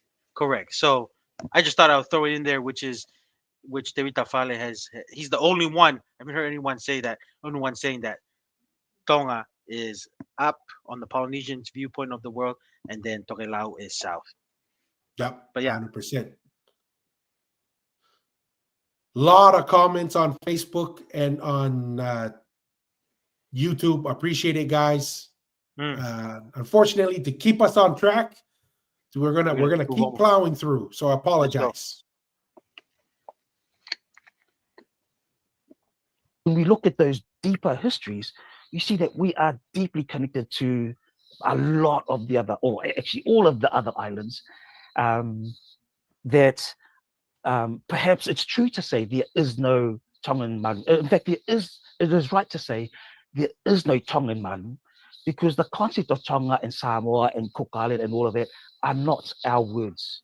But when we use our words and our ways of determining who was ours, then these women who live in the islands considered Tonga have every right, because ancestrally, genealogically, they are us, we are them. And so they had every right to do what they've done, because, you know, it belongs to them. The fact that they call it Tongan and call it Samoan, I think that's where where we're having these problems, because we've leaned on Western namings and Western national boundaries to determine that who was ours. We know who was ours, and it's in our bloodlines, it's in our genealogies. So that's my position on it. Yeah. We are more than these national boundaries that the Western world has imposed on us. Okay, I've talked a lot. I'll give it back to No, you. that's before okay. I love stray. it because you're answering heaps of things here, and I'm like, oh look, yes, keep going, Matua. Got it. But I Pretty think good that points. was I think we agree like with a lot especially of that. where you said that's probably where we're getting where the divisiveness is coming from, is calling it a Tongan Malu, and then you've got the people claiming certain parts of it, but that's from that Eurocentric idea of saying that we are this, right? Yeah. So then, what would be a proper term to call it if we don't call it a Tongan Malu?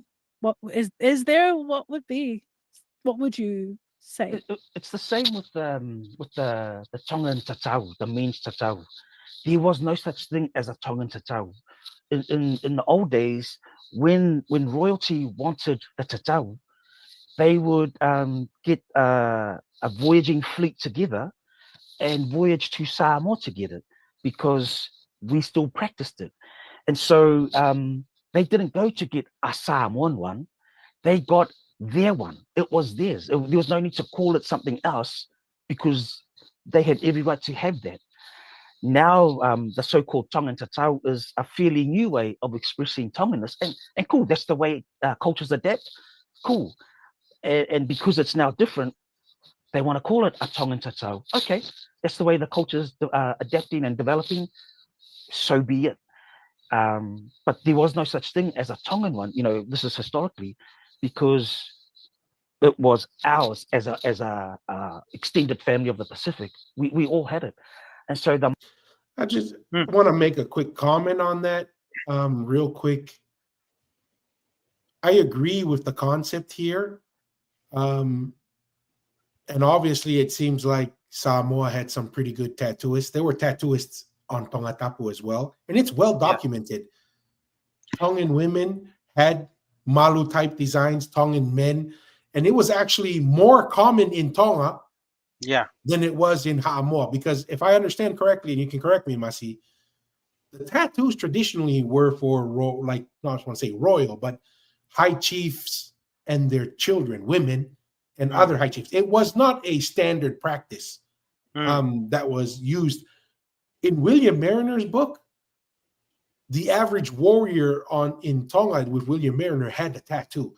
And George Vason, and I can't remember if it was George Vason or William Mariner, they made fun of them because they didn't have a tattoo.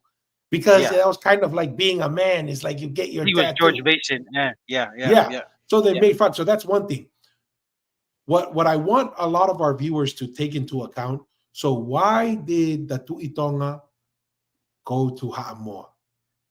One of it could be, hey, they were really good tattooists there. The other one is no one in Tongatapu is going to touch the Tu'itonga. You're not supposed to touch him. Yeah. So you would go further away. This is the same reason why further extended family. Yeah. Yes. This is a way of managing power, right? You would go further away, just like the Tu'itonga would usually have his sister marry into Fiji, because he doesn't want anyone in Tongatapu to regularly marry to his sister and have children that would be Eiki above him in the family scenario. But having them marry into Fiji kind of diffuses some of that quote unquote social power building up in his family. So a big reason why he would go to Ha'amoa or to someone else is because in the local vicinity, to maintain that sacredness, you don't have someone close to you, around you a lot, get comfortable with touching your body, because you only see me in our class relationship, and you getting that access to me would in a way inflate your position, and I don't want you to have that inflated position, if that makes sense. No, and I do feel like with the evidence that the tattooing kit found in Bea, correct? The oldest. The oldest. So it's something that it was probably practiced amongst just regular men and women just getting tattoos. You didn't have to be in a high position class to get it, right? So I feel like it was practiced many times, and like I think that's a very good point, Tua, you brought up. Some of the Tu'itongas and and I've heard many of the Tu'ikanupolu title holders, they would just go to Ha'amoa and get it done there. Distant relatives and families, and like you say, you still hold your prestige in your locality area. But no, 100%. Malu, cool. The patterns on the malu are not strictly Samoan patterns. They are patterns that are seen all over the Pacific. And that's where I was making the comments that the original malu was the star map, because we all use the star map. We all, we all used the same stars to navigate the Pacific until colonization brought an end to it. I really like the position Letofa ya Tauli'ili Alpha Mayava put it. And he was talking about, in one of his posts, he was talking about the nose flutes and the restoration of the nose flute, and how it was the Tongans that had brought back the nose flute. And you're saying, but people are calling it the Tongan nose flute, but it's not a Tongan nose flute. It was a nose flute we all used, It's just that the Tongans have restored it. And so he was saying, thank God that the Tongans have restored it for us. Because imagine if they had kept it to themselves and said, no, this is ours because we'll, find us keepers, you revive your own. But they didn't do that. They revived it. It's been called the Another Whangu good point. Whangu, but it was something that we all had. And I really want to add to that something that I enjoyed that Eliota talked about in a recent post. Imagine if the Satawali's master navigator, Maupia, look, imagine if he took that same divisive approach and said, no, we're going to keep traditional navigation to ourselves. If you lost it, that's your fault. It's your problem. It is a Satawali's, it's a Micronesian thing. But he didn't do that. In the 70s, when the Hawaiians wanted to restore the art of traditional navigation, the Satawali's were one of very, very few islands in the Pacific that were still practicing it. And so Maupia Look went to Hawaii. He saw what colonization did to the indigenous people. He went back to Satawal and said to the elders, give me your blessing. I'm going to go teach the Hawaiians traditional navigation. And the elders in Satawal said, no, this is sacred knowledge. We're keeping it. It stays here. If you go, you are banished from this island. Run away, Simba, And never return. And Mao said, I've seen what colonization does. The native people in Hawaii, they don't even belong to their own. They have to fight to be a part of their own land. They are treated as second-class citizens. They have to fight for their language. And colonization and the westernization have shoved them to the side. And he said to the elders, if we don't share our knowledge and replicate it, the same thing's going to happen to us. And so the elders still said no. And so he was banished from his island. He went to Hawaii, taught the Hawaiians about traditional navigation, and he made them promise, you only do this under one condition. You are not allowed to keep this to yourself. You must share this knowledge. So the Hawaiians, over the decades, Hawaiians shared it with the Tahitians, they've shared it with the Cook Island, they've shared it with Aotearoa, and then, Samoa, Tonga, Fiji, and all of that. And so imagine if Maupia Log had taken that divisive stance. No, they're not us. And so he said, they are us. There is no such thing as Polynesia and Micronesia and Melanesia. Those are Western boundaries that never existed for us. And he said, there's no such thing as Polynesian navigation and Micronesian navigation. It's just one navigation that we all practice. And he said the people on the east side of the Pacific, the stars that rise where they are the same stars that set where we are. And so the navigation was exactly the same. And so we are starting to learn about our history and traditional navigation because of him. When the elders saw what... One thing I want to bring up real quick, and then maybe it's a nuance, doesn't matter. But this is what Te Vitafal has been working on for 40 years, 60 years, whatever it is. Developing those star maps, those navigational maps that the Tongan keepers of that knowledge had and shared with him. Yeah. Right. And I don't know what Mao, I don't know what years that was. You know what years I'm Mao guy? thinking, is this, so they're saying, he was saying that it was in Micronesia they had the knowledge of using the constellation of navigating, and then he went to Hawaii and taught them. Is that correct, Dua? Yeah, yes, that's what he's saying. Right. And I'm thinking, is it during that time of Nainoa Thompson? You remember him, Dua? The You guy know, it was a big... who's doing the ship in Hawaii? Yeah, isn't that during that time when he first sailed from Hawaii to Tahiti? And I'm thinking it's during that time. I don't So know. that is exactly. like what, the 90s, early 2000s? Yeah, that's what I'm thinking. So yeah, I mean, and Te Vitafal started restoring this back in what, the 80s. Correct. So and this is the thing. I don't know. I mean, obviously the Polynesians went into Micronesia. Yes. But I don't know if I would go as far as to say that same knowledge is the same knowledge that the Polynesians had. It could be. Yeah. Maybe there were some Polynesian families and that were there. But I also want to say this.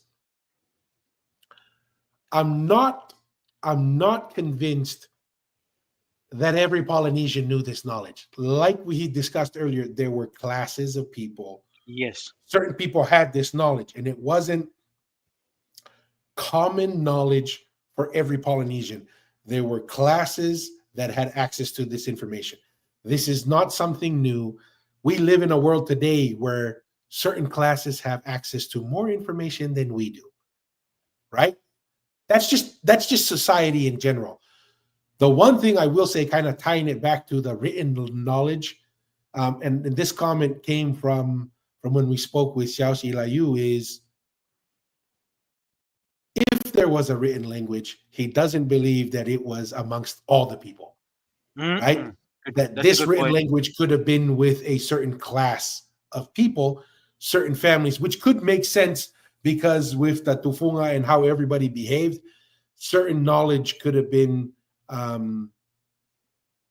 limited to there. But I do want to say that, you know, that knowledge that Mao has, it's probably accurate knowledge, but I don't know if it's the same knowledge as how the Polynesians viewed it. Correct. They probably understood the same patterns, but we're talking about the names of the stars, why they had those names, Yeah. right? Did they It, build it off of the same? Because I saw some of the Micronesians have like a little star map. They use sticks mm, and they drew mm, star maps. I don't know if it used the same double V knowledge that yeah. the Tongans had, The sun that you compass. see Yeah. in South America, that you see in Egypt. So, I mean, there were other civilizations that could navigate the world, but it wasn't necessarily the same structure as the Egyptians and in Central and South America as it was in Polynesia, in Yeah. that relationship. No, and I'm gonna just mention this, and this is what I would just critique on Sunny here. That's why I'm not a big fan of just saying the Pacific Islanders, because I do think we were different people with the Poly. Like I said, we were Micronesians. Their customs and the way they do things is not. It's not a Polynesian thing. With their interactions, yes, but they had their own ways of, like, we kind of mentioned navigating, and maybe the way they practice their customs, and with the association of Kava is different than a Polynesian way of their associating with the Kava. So, and plus, when you say Pacific Islanders, you can go as far as, like I said, Pacific Ocean is so huge. You're stretching all the way Japan, to the Philippines, Japan. They're different. That's why I'm more of the Polynesian people as us being a unique. We interacted and we're master navigators that went and mingled with certain people and even brought some people from that different nations and mingled and yep. integrated them. But to culturally distinct us, I do think we're a bit different, and that's why I'm not too fond of always using Pacific Islander, because the Pacific Islander, you can I say mean, that's Japan. more politically correct, right? To talk like Yes, all of right. us, be more That's why inclusive. he's more of the academic, which academics always use that word a lot, and I do, and that's why, like I say, with the census, because I think every Hawaiian, and that's why it makes a big difference when they do the census in America. They put Hawaiian, and then at the slash, there's Pacific Islander or Polynesian or other or whatever. At least it's somewhat the same. But in New Zealand, it's still different. They put Maori, and then that's a separate category as a Pacific Islander or whatever. It's a lot different. That's what I'm trying to say. If they just put it like, even just say Maori and Polynesian or Pacific Islander, that's a little bit more thing, because at least we're the same. New Zealand's a Yeah. Pacific Islander. That would help with us with this, having discussions. That's, instead of starting we're the same people, we can discuss much more details on the the cultural influence of the Tuitonga and how that's kind of played part in Polynesia, right? But when you talk with Yeah. somebody who thinks they're totally different, then you have so much ground to make up to finally get to the core stuff that we want to talk about. That's just my thing of why I would just kind of, with Sunny's last comment on those things regarding Micronesia and saying we're just all one Pacific Islander kind of thing, is like, nah, there's a different association of people groups with Micronesia and Melanesia, because they weren't part of the Tutonga Empire, in my opinion. Yeah. Maybe at Yeah. certain times, if we went and marry, or maybe for sometimes in the Solomon Islands 'cause there is Trading, trading, right? Do stuff right? like that. Yeah, Yeah.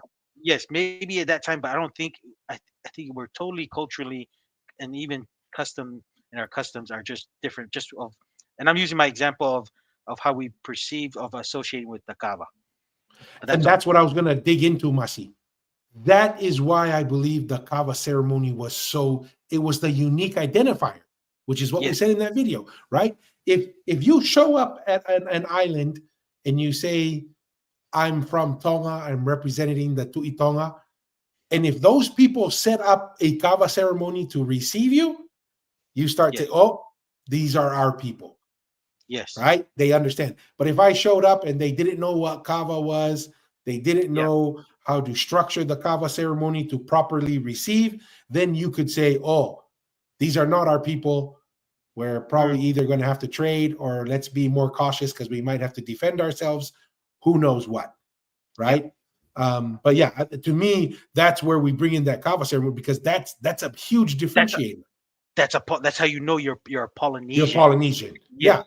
If you call the kava Yangona, then you're like, Mm, yeah, this is not part of our, shared culture and religion and people. yeah, So, all right. I agree with that. The fruits of the work that Maopielo had done. They asked them back to the island, and they made an apology, made everything right. And now, when people want to undergo the master navigation ceremony, they all go to Satawal for the poor master navigator ceremony. And so they've kept alive what we all practiced. And I think we need to see the Malu and the Tatau in that way. All the other islands of the Pacific have forgotten that heritage. So let's be good stewards of our cousins' knowledge, of knowledge that we all shared, and let's Yeah, not be I greedy agree with with it. that. And Mm, let's be good stewards of it and pass it on to those who also had the same thing as us. That's my position. And so, of course, these women should have, these sisters should have it. Their genealogical lines come back to us. You know, we are them, they are us. We embrace them as such, and the patterns that they get, well, that's on the tufunga to give. But I think that there are more telling motifs on the malu that speak more about traditional navigation, and but that's up to the tufunga, that's up to the master tattooist. So that's my position. And again, a lot mm, of that is because I've leaned on our own oral stories to embrace those stories, embrace those the wider, the yes, I'm Samoan, and long may that national boundary live. I'll carry the Samoan flag, Manu Samoa forever, the blue wave forever, Wee, blue mm, wave. and long may the Red Sea, the Tongan Red Sea, long may that live. They've taught people how to be patriotic, Yeah. and long may that continue. But we also have connections beyond those boundaries. And so let's correct. not forget that. Let's not let these national boundaries divide us. Mm, mm. No, that's beautiful, Talanoa, and I'm glad that you touched on as well about the motifs, seeing similar motifs in navigational styles throughout all of our people. So I guess for a cultural context of why a malu or a be'a would be received, can you give us a little bit of a Talanoa about that, like a little bit of an insight as to why someone pre-colonial, pre-Christianity would have received markings like the malu or the be'a? Yeah, so this comes back to the whole thing of the when we let other people tell our stories. And so, reading a lot of the literature, I had read that Tatau was marks of leadership, marks of a warrior. I thought, cool, I'm getting one. And so I got mine in 2012. And it wasn't until I got into that and I got it myself, spoke with others who have it, spoke with Tufunga, spoke with heaps of people about their voyage, their journey, the why they did it, how they did it, all of that. And it was through those stories, the those who have the cultural framework to make sense of the tatau, that I learned that the tatau and the malu are not marks of leadership, but marks of service. And so everything that's put on your body is your promise to your family. Here's your service to your family.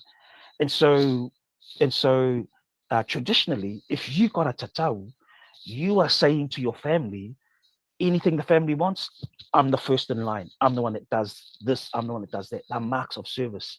And that's where you get the proverb, le ala I le pule o le tautua, the path to leadership is through service. And if you are true to your promise that you've marked on your body and you've served your family, then they're going to see your service and give you these chief titles, which is where you get your authority from. But that all comes from service. And so these marks are your promise to your family. I'm the first one you come to when it comes to service. I'm the first one to put my hand up. I'm the first one to bring money to the table. That's pretty much what your promise is when you get these marks. It's made me rethink my position on Fa'alawe Lave and the whole thing of Fesoswani. You know, I used to be, oh no, I don't know them, I don't know this. And so since I got my tatau, I've started to rethink the way I serve my family and the way I do things. I've still got a long way to make it right in that regard, but I'm in a position where I can do more and better for my family in that regard. And so that's what the tatau was about. The marks of service, not marks of leadership. Any thoughts on that, Masi? No, see, and that's the thing I want to maybe talk about a little bit more with the marks of the Tao. I'm just thinking, I feel like anyone. I don't think it was. I don't think there was something that you had to do to get it. I feel like if you wanted to get it, you could get it. That's just my position, Tua. I feel like Mhm. it was just like a thing. If you wanted to get a tattoo, I don't think it was you had to do something and then when you do it, you prove. I don't know. That's just me because I feel like when you're in a stable society for such long periods of times, right? And then the practicing of tattooing, feel like it was everywhere. You could you could bring something, maybe ufi or some crops, bring it to somebody who's knows how to da da.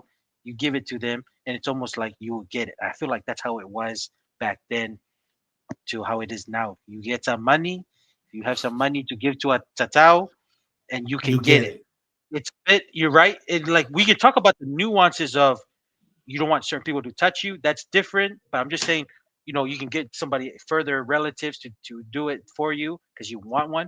I feel like that's fine. But I don't feel like it was a thing that you had to do or prove yourself in order to get one. That's just my opinion, Tua. I'm just thinking of I'm just thinking if you had people who were, let's just say, middle class, and they had some things to give to a tatao, because I feel like the tatao was a tufunga, which is an elevated class. In order to hold the elevation, you got to have wealth. What is that wealth? You have some crops, some ufi, maybe kape, and maybe some puaka. You have a bunch of that at that store, and then your payment is the knowledge of just know how to do that tatatao. And I feel like tatatao was very specialized because there's probably some bad tatataos that people would die, and that means you were not a good tatatao because you didn't do it right and give the proper And the instructions of for them infection. Yeah. infection to heal right. The very good elevated tatataos were the ones who were able to do the tattooing and they were able to survive. That's just my opinion, Tua. With the whole tatatao stuff, I don't think we're making it a big deal how it is what we're saying you have to do service or it was some kind of leadership of Matthias. That's just my opinion. And I always go back to my wife's grandfather who is turning 90 and he was a 21-year-old. He played for Manu Samoa, one of the youngest ones in Samoa. And he told me that Talatau was not a thing in Samoa when he was growing up. It was just a revitalized thing. And then people, they only know a certain family that was doing it and they would go over. Of course, you go over and pay whatever you can, pay it to them, and they'll do the Talatau for you. That's just what I've heard. And I feel like that's how it was. Whoever had that knowledge, you can monetize it and you kind of move on there. And it's the talatao. That's their job is to think of why making that's important, make you feel like you should have it. That's just me. Why you should Yeah. have it. Makes economic sense if you're a Yeah, tata tautufunga. yeah. And I feel like your economic, and like I said, if you're a tufunga, and there were tufunga talatao in those days, and I feel like when you have that skill and you maintain it with your family, that was your economic life and your rank in society in the Polynesian or and the your rank in your family the wider community. That's just me. I don't know if you had a different Yeah. thought on that, Dua. No, Just I regarding, agree. do you I think it was a agree. yeah? You think you had to do something to get that tao tao, or was it just like a if you wanted to get it, you can get it? I think in the modern context that what you're explaining to me makes perfect sense, right? As it when it gets restored and it's coming back, it's more a mark of wealth. I mean, that's how tattoos are now, right? If we go back to like the 70s, tattoos were kind of like, not necessarily the high end people were getting tattoos or the upper middle class. Now in America, the upper middle class are getting it. And you know what people see when they see a really good tattoo? Man, Mm, that's a lot of money, right? mm, I know people, some of my friends, they're like, oh, I'm trying to save up money because I want to get a tattoo over get here and thousands. it's going to be like thousands of dollars, right? And so it's in many ways, it's now a expression of wealth. Yeah, it's of your personality, but to get a really good tattoo ain't cheap, Yeah. right? And to get it done right. What I was thinking was more of if I accept his idea, let's just assume that his explanation is correct. And I'm sure there are people who explain it that way, right? Mm, To me, according to my limited understanding in Samoa, it was limited to men and women of nobility. That's what I understand it like when we go back to the beginning. And it was a way like for the women, it was, hey, if you don't know who the daughter of the high chief is mm. by face, well, you're gonna know by the tattoo. And Okay. if Yeah. you mess up, that to me, that's what the tattoo, because like you said, doing a tattoo thousands of years ago was high risk. If you don't do it with the right person, don't do it right. So it is could be a sign of prestige, Mm, but it was more of nobility under the Tuitonga rule and influence. mm, However, as it switches to a Matai system, one could interpret what he's saying as the Matai system says, because that's what he said, how do you get your title? Oh, by service and mm. by giving Yeah. monetary contributions, you get your title, which giving monetary things to the village and the stuff and getting a tattoo, well, that's just two layers of paying the tufunga, right? I mean, Mm, it's the same idea that you're saying, but it shifted a little, and he says that's how you get your title is given to you. Very different from the Tongan concept of leadership by class. You aren't given to be the Tuitonga if you don't have the Tuitonga bloodline, blood. Yeah. right? You can't just go and say, oh, I'm gonna go give you 1,000 ufi. I'm the Tuitonga now. Give me the Tuitonga tattoo or Yeah. whatever it Yeah. is. So to me, I think it's interesting that if you go back far enough, it sounds like tattoos were a birthright, right? Mm, If you go back, then at some point there was a transition into, oh, yes, tattoos were by birthright, but now that we're in a quote unquote Matai system and all these chiefs can be handed names, a monetized system, if you want to call it, then mm, tattoos become much more prevalent. Then it starts to reflect what you're saying, right? Where now it's monetary impact to get your tatatao, where the traditional way is it's by birthright, and it is by birthright you have an obligation to the people and the country. And that's why I always wondered why, dude, why the heck does the kava taste terrible? yeah. Right? Yeah. Why is that the drink? Because leadership is bitter, right? So as you get older and you understand the true responsibility of leadership, Mm. when we're young, all we think of leadership is Get the the nice thing. influence, the Yeah. nice things. You don't realize that leadership comes when you do it right, Yeah. comes with a lot of bitterness, a lot of suffering, a lot of sacrifice. And to me, that's why the kava is like the perfect Representation. mechanism Mm, to represent.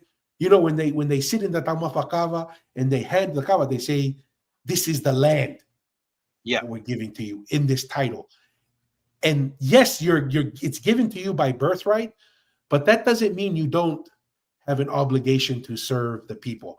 This is one of the things that, as I've gotten older, I have a greater appreciation for the royal family and how they've behaved in overseeing Tonga. Not just the Tupou family, but the Tu'i Tonga and going back, there was an understanding of, to do this right, there's sacrifice and it's bitter, right? That's why Kava is bitter. But if you take on that bitterness, you take on that responsibility, it can result into a soothing and a sense of fulfillment, which is the outcome of Kava, even though it's bitter. So that's just my philosophical expression on how Kava fits in with it, on a birthright system and getting your tattoos, and a new system that Sunny is expressing, where this elevation What to you a title contribute. is not birthright, contribute. it's what you bring you to the contribute. table, Correct. right? So it's a shift in a way of thinking, and there's no perfect way of thinking, but it is important to distinguish different ideas, which once again, we've discussed this very heavily. A Matai system, which is much more democratic, is not an effective tool to build an empire. This is why America is not good to be an empire country, because every 4 years we have an election, and it's very difficult to have changes in leadership. But why is the Tu'i system built for empires? Because you can have the same guy in charge for long periods of time, same families, same customs, same blah, blah, blah. And you can build an empire from there. Like what you said, and you get the son. The son has been understanding what the father wants. The son is an extension of the father. It's going to continue that same strategy moving forward. Then there's your grandson. Same thing. Yeah, it's just a lot more consistent in building an empire. 100%. One of many reasons why we lean towards the Tu'i Tonga as the only real foundational piece to build an empire in Polynesia. Correct. Okay, let's try and finish Mr. Sunny here. We're coming up on just over 2 hours. Okay. Unmute. I can't hear you. There we go. They're like fully sorry. They fully blew my mind, because there's a whole other talanoa that I would want to dive into about what you were just speaking there, that I won't touch on, because then we'll just go on this way, and I'm getting the Zoom notification 10 minutes left. I'm like, oh, okay. But yeah, so I'm Maori Samoan, and I'm still on my journey of reconnection to my Samoan side, and trying to navigate that trauma of it all and stuff. And I know for a lot of people, sometimes that first step to what is Dang, her what kind of Samoan trauma? side, kick her in the face or something? I don't understand the trauma. I don't know do you have any idea what that's about? And that's the thing. They're having this association with the Pacific being so, the colonization being so trauma that these people, generate some Polynesians think that it's trauma that's inhibiting their progress to their goals in life. I don't know. That's what I'm thinking. She's trying to mention. I guess it's still a trauma for her being Samoan, or getting to know her Samoan family history. But I don't know. That was. I mean, you and I are Hafekasi. We grew up in Tonga.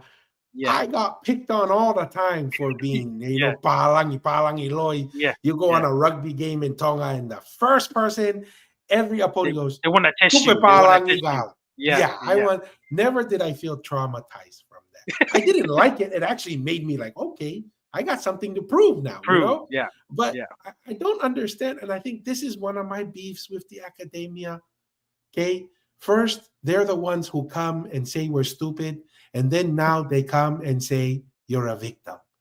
That's okay, this is why I don't trust institutions. This is why I go straight to the source to get the information, because these guys, they messed up the first time, and they're messing up again by bringing this mentality of, oh, you're traumatized. For what? For being Samoan? For being Tongan? For being Hawaiian? No, man. I'm proud to have those things.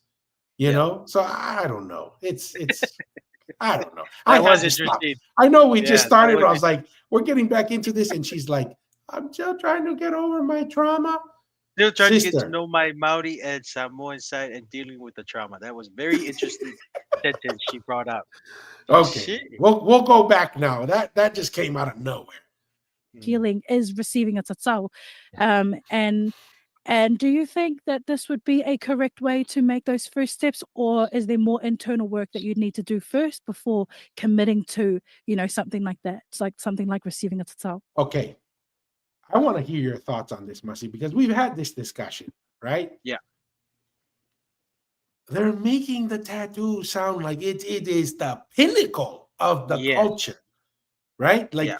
this is, and I'm like, it's a good piece of the culture. I guess I'm not going to get a tattoo, Yeah. right? But that's more driven by religious and personal preference. When I was younger, I was very interested in tattoos. Yeah. And actually, I think the day I was going to get a tattoo with Polo, Yeah. Unga found out and stopped it, right? And I'm kind of Mm. grateful for that because I was going to get some big tattoos.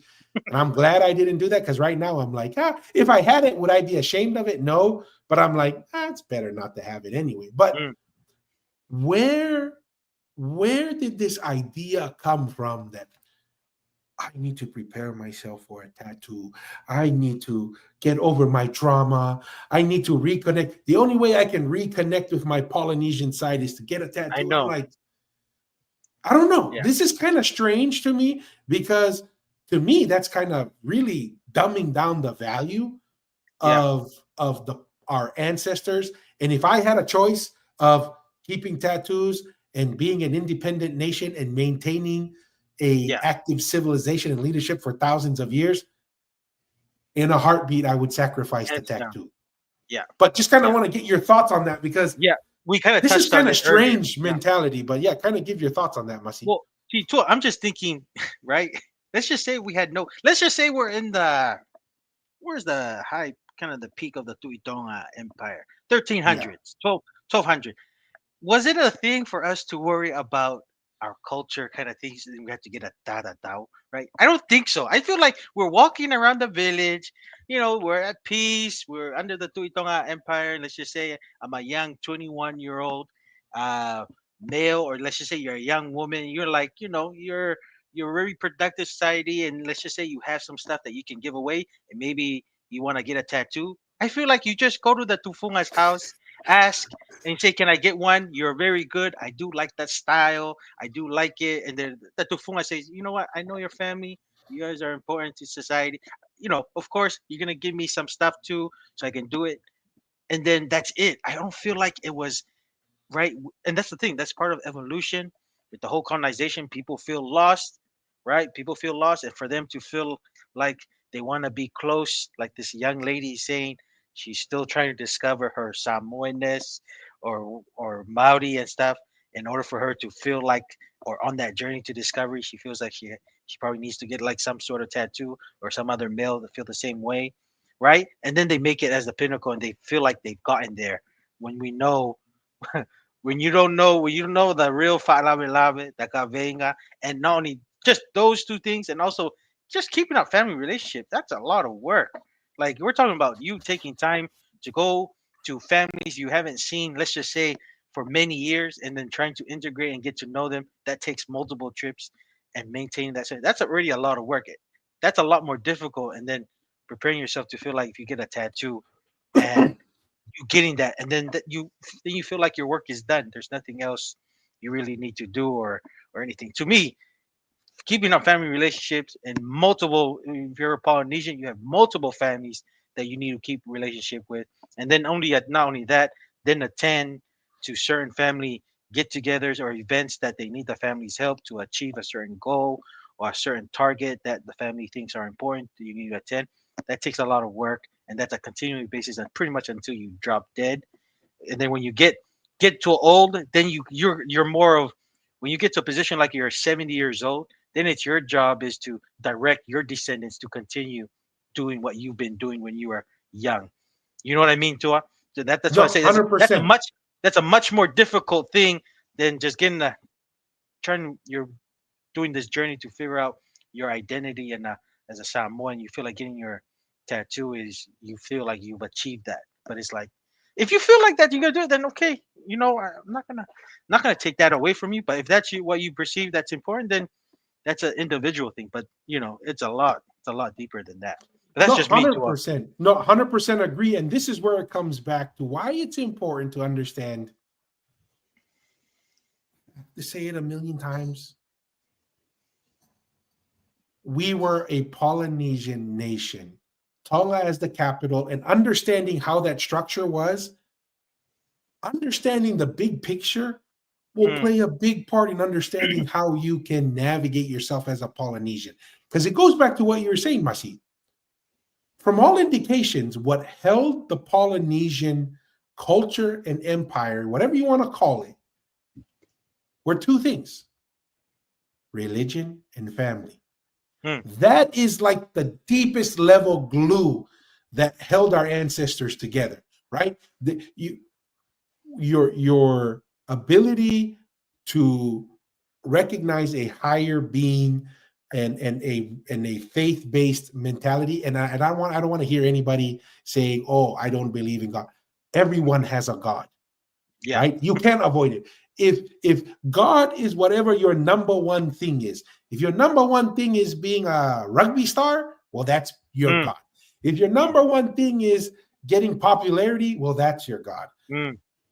Whatever it is, whatever your religious orientation, which everyone is religious, I don't care who you are, right? I have a friend, he says he's agnostic, doesn't believe in God, but his God is philosophy, and his priests are the philosophers, and that's how he follows and behaves. So anyways, I'm coming back to religious observance and dedication to the family. That is how the Polynesian Empire was built and maintained for thousands of years. If you want to understand what it was to be like our ancestors, and you want to connect with what it means to be Polynesian, I would suggest that those two things are the two biggest things you can do, because that's what our ancestors did, right? They had a God that they believed in, and that's why they respected certain people, because those people represented the God that they believed in, right? And then every family had a role and a responsibility, and you dedicated yourself to helping that family achieve those roles and responsibilities and the relationships with each other. That, to me, will give you more insight into what it means to be Polynesian than getting a tattoo. Because getting a tattoo, go save $600 to $1,200. You can get a tattoo, But it's like Auntie Noah said, no one realizes how expensive it is to be Tongan, right? Because that's the one thing that Chelsea first realized when we got married. There's always a wedding, there's always a funeral, there's always a birthday, there's always something. And like you said, Masi, you do it till you die. And that's not easy, right? There's a reason why. There's a reason why people don't do it, because it's difficult. It's a lot easier to go get a tattoo. Right? So that's why, for me, I think in many ways, you're devaluing what it means to be a Samoan, to be a Tongan, or just Polynesian in general, when you aren't sacrificing with your family and being diligent in a faith-based structure. Because that is, for all intents and purposes, from what we can see, that's what made our ancestors great. That's what made our ancestors maintain relationships over thousands of miles.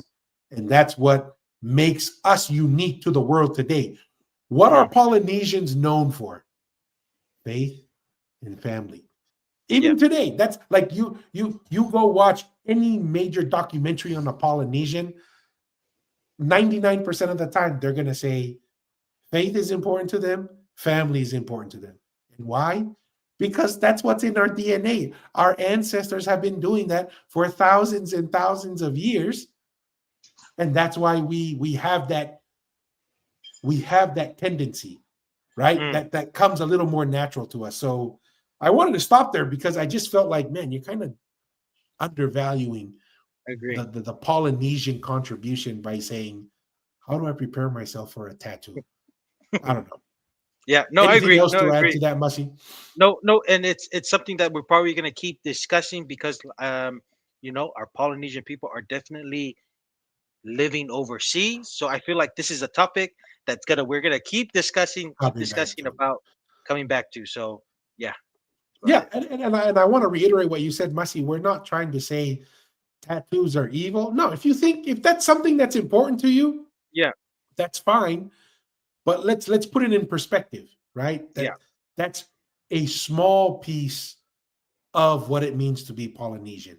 Don't make correct. it the main focus of what it Yeah, means to be Polynesian. agree.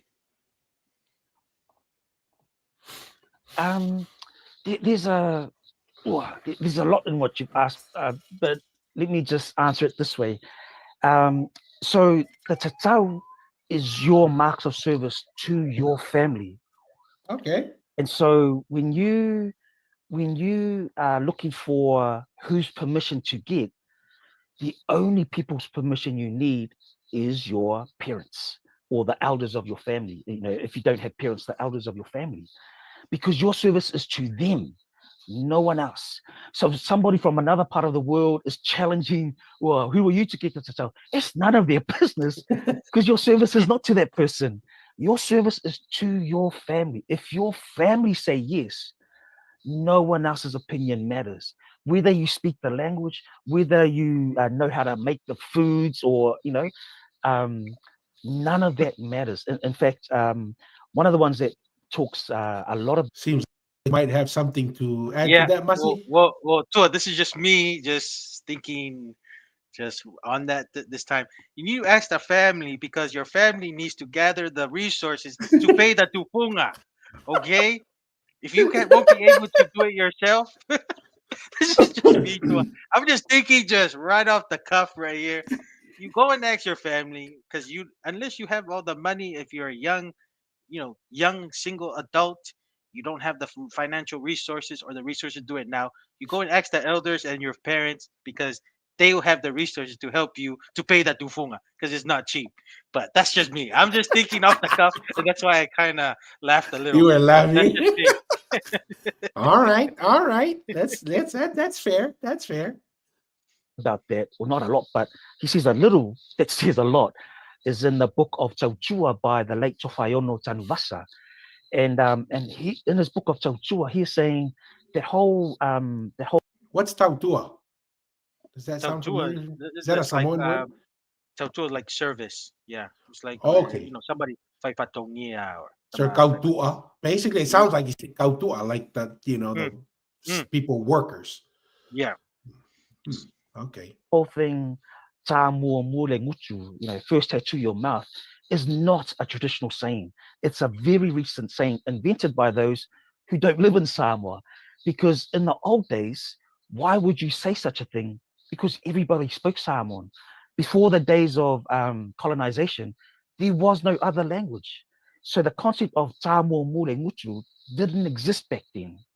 Um, and in fact, the late Tofayono was saying, in the old days, um, there's the high chief, and then there's the tula fale. And the tula fale's job is to serve, to be the will of the high chief. Whatever the high chief wants, the tula fale makes happen.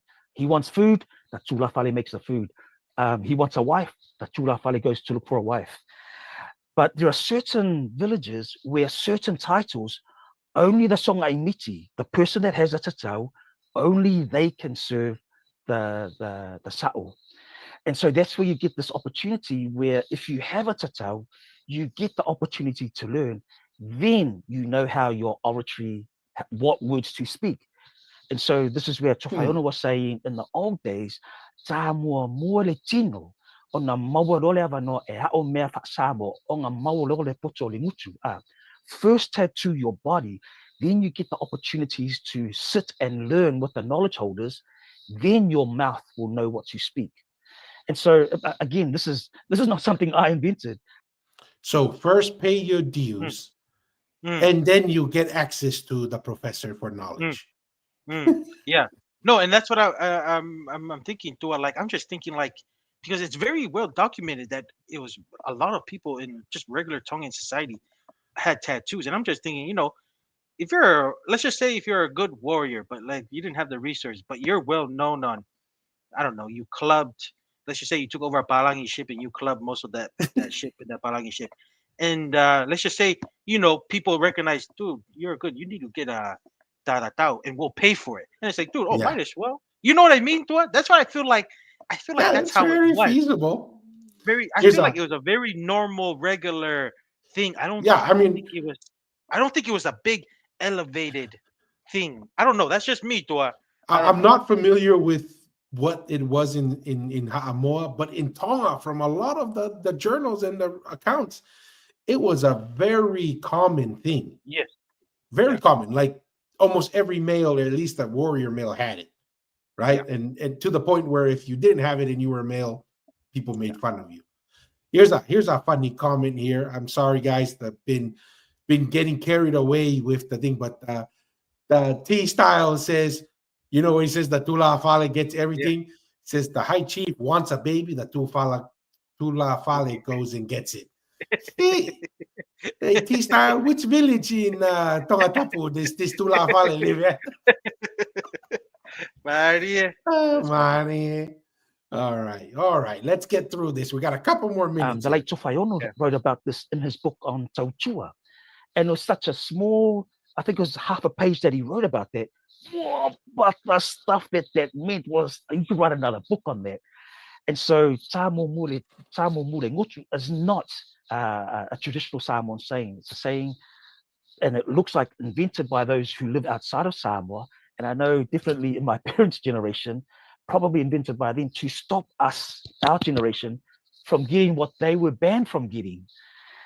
And so coming back to, all you need is your parents' permission, or the permission of your elders, because that's who your service was to. No one else's opinion mattered. Oh, I love that. Oh my gosh. You just healed my whole inner child right there. Oh, yeah, With that, trauma was with that overcome. Gordon, really, Masi, really did. It's so malo, It's sorry. in your insightful as well personal because, family. It's a personal just quick thing. No? scrolling through some of the reasons as to why people are debating in the comment section of this. They're peeling back so many different layers, and like you said, there's so many contextual layers, cultural layers to dive into here. So I thank you so much for taking me on this massive journey through time of our tatau.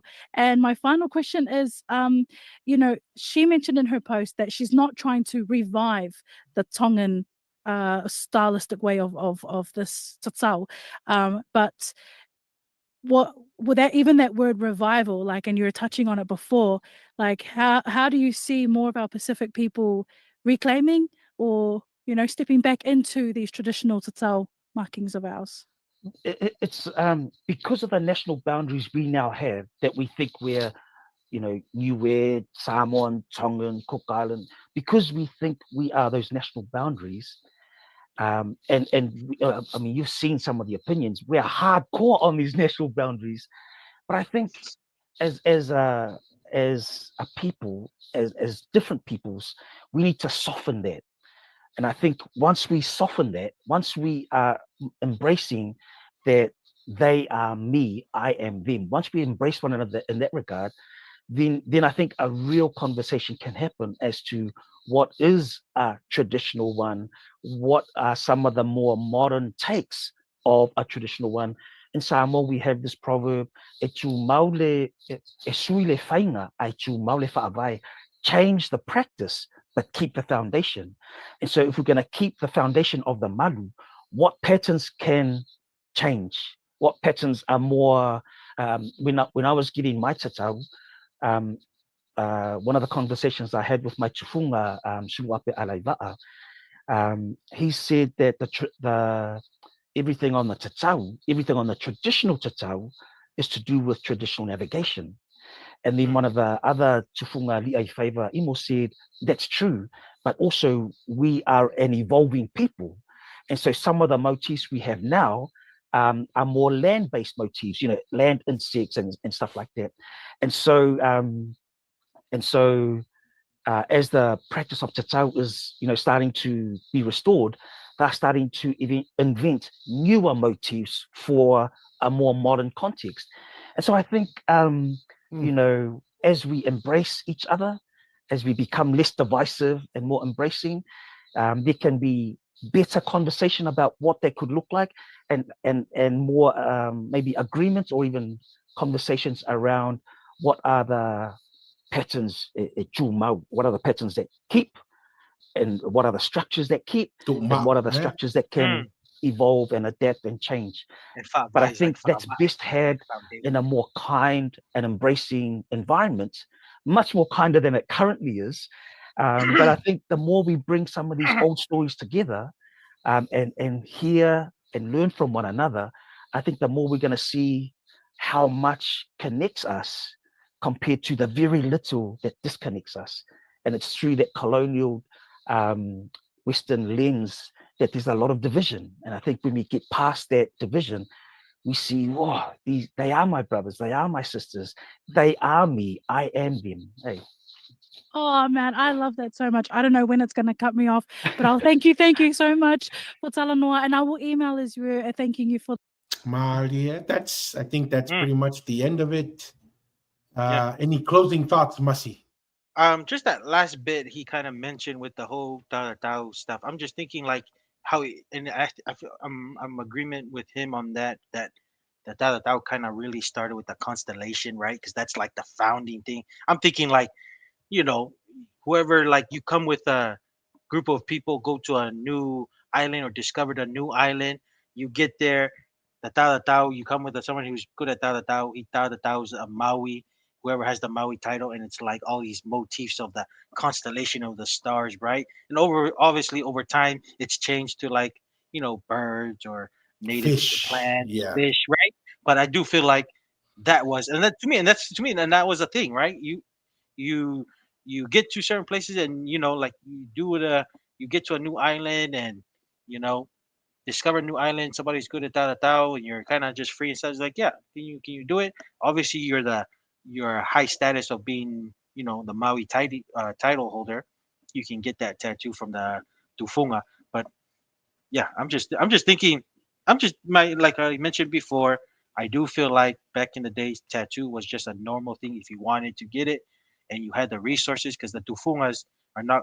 If you're somebody who is, let's just say, did not like achieve something, or something that's gonna elevate the tufunga, if it's not by him tattooing you, getting that elevation from that, or getting that elevation from the resources you and your family have that can give to him, he was gonna do it. So those are the two ways I feel like a tufunga tatatau would tattoo somebody. If it was somebody that you didn't know, or somebody you're well known, that's gonna elevate him or maintain his status as being a prestigious tufunga, because I do feel like there was multiple tufungas, just which one you want to go. And within those tufungas, they were competing on who's coming, because you're still in the economic activity on who's having the most resources. I feel like that's why it was very common to practice. That's just my opinion. But I appreciate this video, Tua, and you bringing it up, because I do feel like it's a good topic to discuss. Malo. Yep, Malo. I think I've mentioned everything I want to mention on the video itself. I just want to say thank you once again to all the viewers. I mean, appreciate it. Appreciate all the content that people are sharing, the likes, and also the comments. Really want to appreciate everyone. We just want to have conversations. It was great to hear this gentleman further push the idea of a Polynesian nation. That's true. We firmly believe in it. But it's always appreciative. I enjoy really good. The last one, I wasn't feeling the greatest, but I'm slowly getting my warriors to fight off the sickness I've been working on. Come on, white blood cells. Do your job. I know. Come on. Yeah. Maybe I need to go get a tatau to really build up my Polynesian white Do blood it, and then cells. all your bad bloods will come out, and hopefully only the good ones stay in. I'm gonna go tell the Tula Fale to go get me something, like T Style said. But really appreciate it. Thank you, everyone. And until next time, as always, stay curious and ask the bold questions. I appreciate it, everyone. Peace till next time.